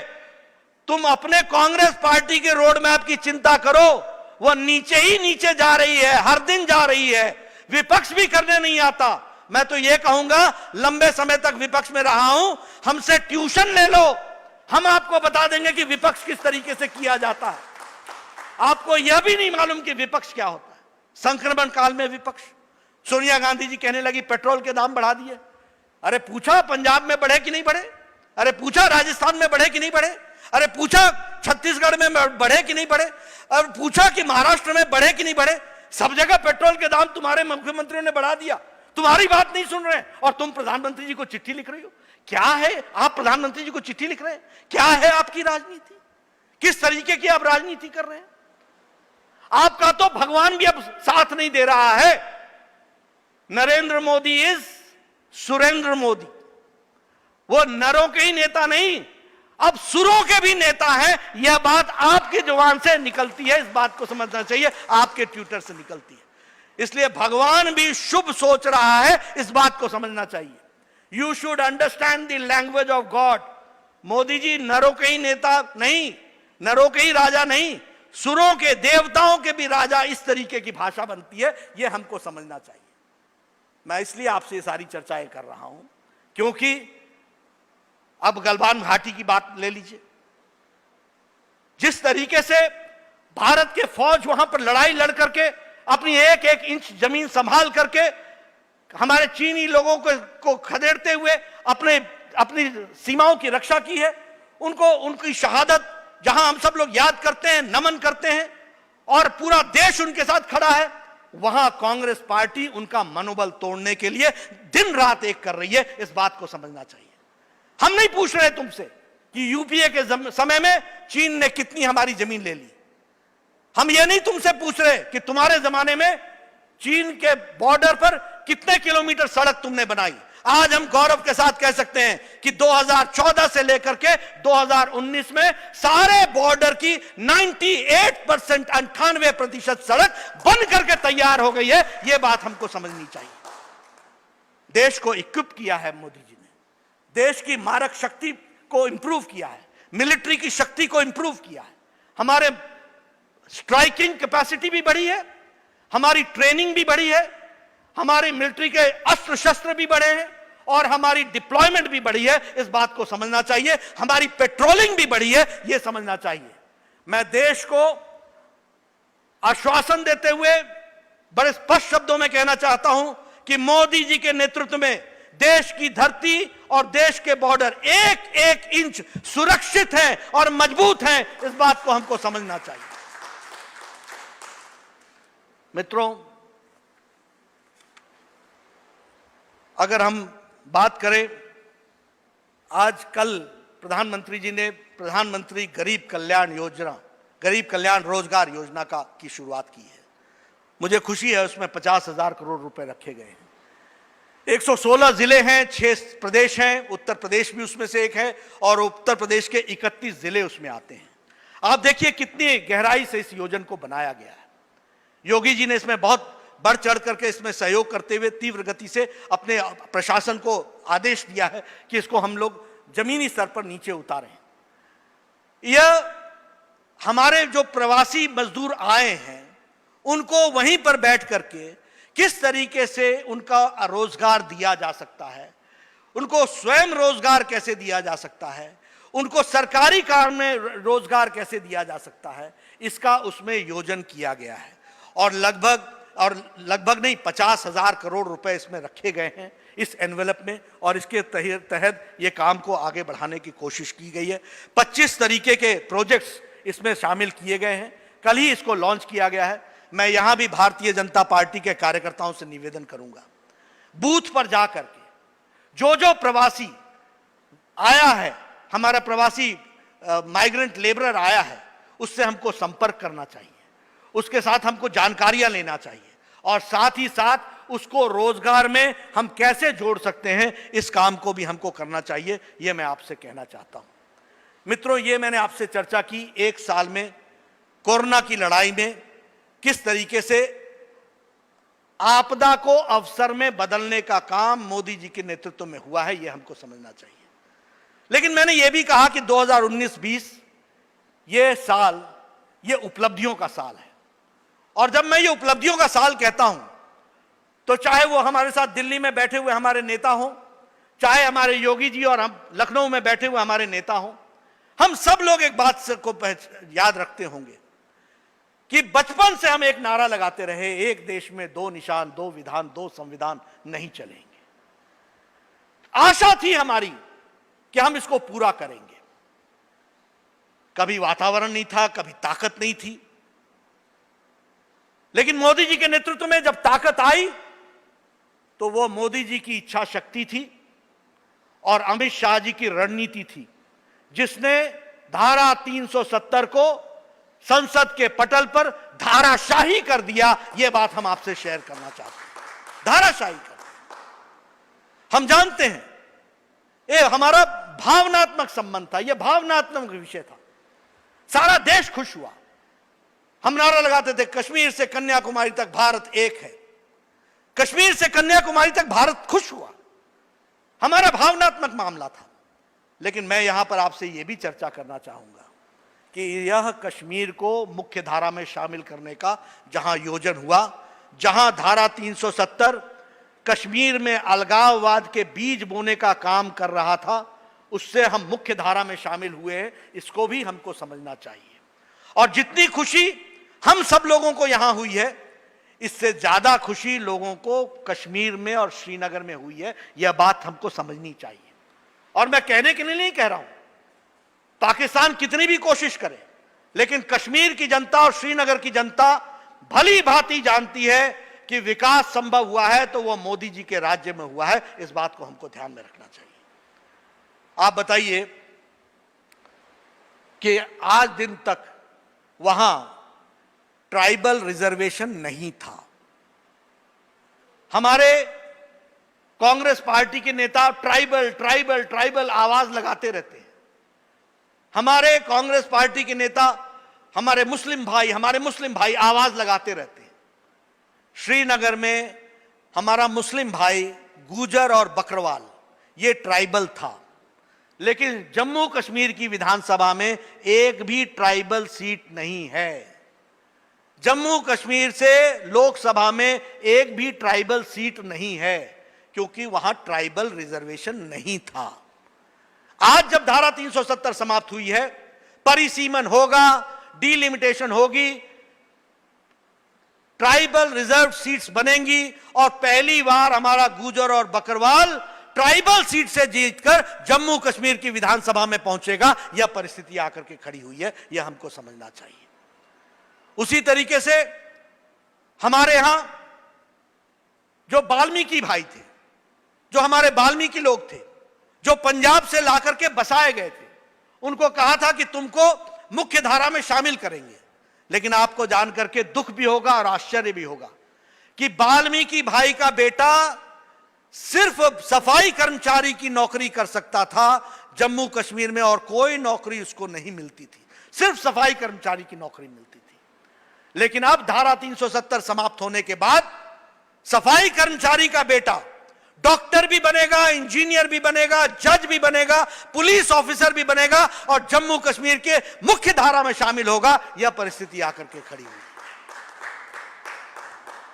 हम सबको शायद मालूम नहीं होगा कि जम्मू कश्मीर की बहन अगर वह कश्मीर से बाहर किसी के साथ विवाह करती थी तो उसकी श्रीनगर में संपत्ति में उसका अधिकार वंचित हो जाता था, उसको वो प्रॉपर्टी राइट नहीं मिलता था, क्योंकि धारा 370 लगी हुई थी। आज धारा 370 हटी है। हमारी बहनें जम्मू कश्मीर की, वो भारत के किसी देश में किसी से भी उनका विवाह हो जाए, श्रीनगर में और जम्मू में उनकी प्रॉपर्टी पर बराबर का अधिकार होगा महिलाओं का। यह बात हमको ध्यान में रखना चाहिए, बहनों पर बराबर का अधिकार होगा। जम्मू कश्मीर का मैं लंबे समय तक प्रभारी रहा हूं। मुझसे लोग जम्मू कश्मीर में और श्रीनगर में मिलते थे। ये जो पाक ऑक्युपाइड कश्मीर वाली बात थी, जो लोग हमारे इधर आए थे या हमारे वेस्ट पाकिस्तान से जो लोग आए, जो यहां जम्मू कश्मीर में थे, वो काउंसिलर का भी चुनाव नहीं लड़ सकते थे, काउंसिलर का चुनाव भी नहीं लड़ सकते थे। लेकिन अब यह धारा 370 समाप्त हुई है।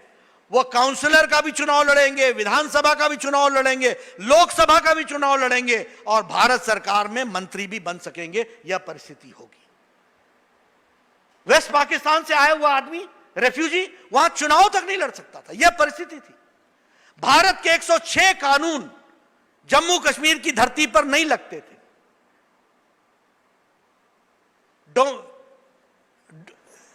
प्रोविजन अगेंस्ट डोमेस्टिक वायलेंस, यह प्रोविजन वहां नहीं था।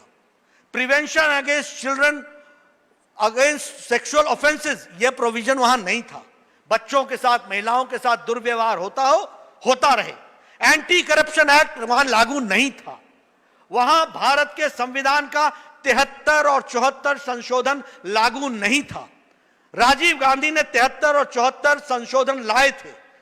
कांग्रेस के मुख्यमंत्री गुलाम नबी आजाद वहां पर लंबे समय मुख्यमंत्री रहे, वह लागू नहीं करा पाए। लेकिन अब धारा 370 हटी, 35A गया। अब जो मोदी जी पैसा यहां से भेजते हैं वह सीधा पंचायत तक जाता है और विकास होता है। वह कोई जम्मू कश्मीर के ट्रेजरी में रुक नहीं जाता। इस बात को हमको समझना चाहिए। इसलिए मित्रों, जम्मू कश्मीर के दृष्टि से हमको समझना होगा कि हमसे ज्यादा खुशी जम्मू कश्मीर के लोगों को है, क्योंकि उनकी मुख्य धारा में शामिल होने का मौका मिला, अवसर मिला। यह हमको समझना चाहिए। अगर हम ट्रिपल तलाक की बात करें, बड़े हैरानी की बात है, पाकिस्तान इस्लामिक देश है, वहां ट्रिपल तलाक नहीं है। बांग्लादेश इस्लामिक देश है, वहां ट्रिपल तलाक नहीं है। अफगानिस्तान इस्लामिक देश है, वहां ट्रिपल तलाक नहीं है। सीरिया इस्लामिक देश है, वहां ट्रिपल तलाक नहीं है। उसी तरीके से हमारा इंडोनेशिया मुस्लिम बहुतायत देश है, वहां ट्रिपल तलाक लागू नहीं है। हमारा मलेशिया, इंडोनेशिया बहुतायत है मुस्लिम, लेकिन यहां ट्रिपल तलाक लागू नहीं है। टर्की मुस्लिम देश है, लेकिन वहां ट्रिपल तलाक लागू नहीं है। लेकिन भारत में, सेकुलर देश में, यह ट्रिपल तलाक लगभग 9 करोड़ हमारी बहनों को जो आजादी मिलनी चाहिए थी, वो आजादी नहीं थी और सदियों की कुरीति यहां चली आ रही थी। यह प्रधानमंत्री मोदी जी की इच्छा शक्ति थी कि ट्रिपल तलाक समाप्त हो गया और हमारी मुस्लिम महिलाओं को मुख्य धारा में शामिल होने का मौका मिला और इस कुरीति से उनको हम लोग निजात दिला पाए। इस बात को हमको समझना चाहिए। हम CAA की बात करना चाहते हैं, सिटीजन्स अमेंडमेंट एक्ट की बात करना चाहते हैं। महात्मा गांधी ने 1948 में कहा कि जो धार्मिक कारणों से प्रताड़ित होकर के भारत आ रहे हैं, उनको हमको मुख्य धारा में शामिल करना चाहिए। और महात्मा गांधी ने कहा इनको नौकरी देनी चाहिए और इनके जीवन यापन की व्यवस्था करनी चाहिए। 1950 में जवाहरलाल नेहरू ने कहा कि जो लोग बांग्लादेश में, पाकिस्तान में, और उस समय बांग्लादेश यानी ईस्ट पाकिस्तान था, और अफगानिस्तान में और पाकिस्तान में, वेस्ट पाकिस्तान में, जो लोग धार्मिक कारणों से प्रताड़ित किए जा रहे हैं, उनको हमको आपदा राहत कोष से उनकी हमको पैसे दे करके उनको हमको बसाने का काम करना चाहिए। जवाहरलाल नेहरू ने 1950 में कहा। 2003 के दिसंबर में मनमोहन सिंह ने कहा कि अफगानिस्तान से सिख भाई आए हैं, 20 साल हो गए हैं, बांग्लादेश से लोग आए हैं, 15 साल हो गए हैं। हमारे अपने यहां से पाकिस्तान से लोग आए हैं, इनको यहां पर सिटीजनशिप राइट देनी चाहिए। ये 2003 में राज्यसभा में दिसंबर महीने में गृह मंत्री उस समय के लाल कृष्ण आडवाणी के सामने मनमोहन सिंह ने कहा। यह अलग बात है कि आप 10 साल प्रधानमंत्री रहे, आप नहीं कर पाए, लेकिन ये मोदी जी थे जिनकी इच्छा शक्ति थी और CAA सिटीजन अमेंडमेंट एक्ट लागू करके इनको मुख्य धारा में शामिल करने का काम मोदी जी ने किया है। इस बात को हमको समझना चाहिए। और फिर मैं कहूंगा कि ये कहने के लिए मैं नहीं कह रहा हूं, आप देखिए बांग्लादेश में 23% 1947 में माइनॉरिटीज थी, आज वहां 3% रह गई। पाकिस्तान में 24% जो थे वो रिलीजियस माइनॉरिटीज थी, आज वहां पर 2% 3% रह गए। अफगानिस्तान में 50,000 सिख फैमिलियां थी, 50,000, आज 3,000 रह गए। कहां चले गए ये लोग, कहां बिफर गए ये लोग? और आए कौन है वो भी समझिए। ये मतुआ समाज दलित समाज है, ये मेघवाल समाज ये दलित समाज है, हमारे सिंधी भाई ये सब आए हैं। आज कांग्रेस पार्टी दलितों की दुहाई देती है। अरे दलित समाज के लोग आए हुए हैं, बड़ी संख्या में आए हैं, मतुआ समाज है, मेघवाल समाज है, उनको सिटीजनशिप दी गई। लेकिन तुम्हारी राजनीति कभी समाप्त ही नहीं होती, देश से ऊपर राजनीति। मैं बड़े स्पष्ट शब्दों में कहना चाहता हूं कि भारतीय जनता पार्टी के लिए दल देश के लिए है और कांग्रेस पार्टी में देश दल के लिए है। यह परिस्थिति आकर के खड़ी है, यह हमको समझना चाहिए। हम देश के लिए, देश से ऊपर कुछ नहीं है। लेकिन बड़े दुख के साथ कहना पड़ता है कि उनके लिए सिर्फ दल और पॉलिटिक्स इसके सिवाय कुछ नहीं है। यह हमको ध्यान में रखना चाहिए। यहां योगी जी बैठे हुए हैं, उनके नेतृत्व में भव्य राम मंदिर बनने की बात, इसकी लड़ाई कितने लंबे समय तक लड़ी गई। हमारी सारी भारत की जनता, भारत की आवाम आस्था का विषय मान करके करोड़ों लोग सदियों से इंतजार करते रहे, करोड़ों लोग सदियों से इंतजार करते रहे। लेकिन कांग्रेस पार्टी का काम लटकाना, भटकाना, अटकाना और सिब्बल के माध्यम से सुप्रीम कोर्ट में कहना कि इसका फैसला 2019 से पहले मत करो क्योंकि राम मंदिर का विषय नहीं है, यह बीजेपी का फायदा हो जाएगा। यानी राम मंदिर की आस्था को भी राजनीति से जोड़ने का इतना हल्का काम, इतना घटिया काम, यह कांग्रेस पार्टी की सोच थी। लेकिन मोदी जी की सरकार आपने बनाई, उत्तर प्रदेश से आपने 63 एमपी दिए, देश में 303 एमपी जीत करके आए। मोदी जी के नेतृत्व में देश ने आगे बढ़ने का निर्णय किया। सुप्रीम कोर्ट ने, मैं धन्यवाद देता हूं, डे टू डे हियरिंग करके समयबद्ध तरीके से और चरणबद्ध तरीके से राम मंदिर के पक्ष में फैसला दिया और सर्वसम्मति से फैसला दिया। और अब जब मोदी जी ने न्यास को जमीन दे दी है तो भव्य राम मंदिर बनने की तैयारी हो रही है। इस बात को हमको समझना चाहिए। मित्रों, मैं ये सारी बातें आपके सामने इसलिए कह रहा हूं क्योंकि सदियों से हम लोग इन बातों के लिए रुके हुए थे, सदियों से हम इंतजार कर रहे थे, लेकिन यह काम इस समय संभव हुआ है। इसको हमको समझना चाहिए। देश के हित के लिए मोदी जी ने, अगर आरसेप की बात आई, रीजनल कॉम्प्रिहेंसिव इकोनॉमिक पैकेज की बात आई, इकोनॉमिक पार्टनरशिप की बात आई, 16 देश हैं आरसेप में, रीजनल कॉम्प्रिहेंसिव इकोनॉमिक पार्टनरशिप में। 16 देश में से 15 देश एक तरफ खड़े थे। प्रधानमंत्री मोदी जी ने कहा भारत आरसेप में शामिल नहीं होगा। 2012 में मनमोहन सिंह ने इसको इनिशिएट किया था और मोदी जी ने कहा भारत क्यों शामिल नहीं होगा? क्योंकि आरसेप भारत के किसानों के पक्ष में नहीं है, क्योंकि आरसेप भारत के मजदूरों के पक्ष में नहीं है, क्योंकि आरसेप भारत के उद्यमियों के पक्ष में नहीं है। इसलिए भारत आरसेप से अपने आप को अलग करता है। 15 देश एक तरफ और 16वां देश भारत मजदूर, अपने भारत के मजदूर के साथ खड़ा हुआ, किसान के साथ खड़ा हुआ, उद्यमियों के साथ खड़ा हुआ और भारत के किसानों को बचाने का काम और उनकी रक्षा करने का काम मोदी जी ने किया। इस बात को हमको समझना चाहिए। देश को मजबूती प्रदान करने के लिए एनआईए एक्ट में परिवर्तन करके आज कोई भी टेररिस्ट है उसको टेररिस्ट हम घोषित करके और वो कहीं भी एक्टिविटी करता है तो उसका इन्वेस्टिगेशन की ताकत एनआईए को मिलेगी। UAPA, unlawful activities prevention act, ये कैसा कानून था, लचर कानून। टेररिस्ट को हम टेररिस्ट नहीं कह पाते थे। अब यूएपीए कानून के तहत जो टेररिज्म की एक्टिविटी करेगा उसको टेररिस्ट घोषित करके उसके खिलाफ एक्शन लिया जाएगा। इस तरीके का काम किया गया। ये हमारी बच्चियों के साथ जो दुष्कर्म करने का बात होती थी, मोदी जी ने इसके लिए सजाए मौत, पॉक्सो में prevention of children sexual offences, इसके तहत परिवर्तन करके अब यह स्पष्ट कर दिया है कि कोई भी अगर बच्चों के साथ दुष्कर्म करेगा तो सजाए मौत होगी। इस तरीके का योजन किया गया है।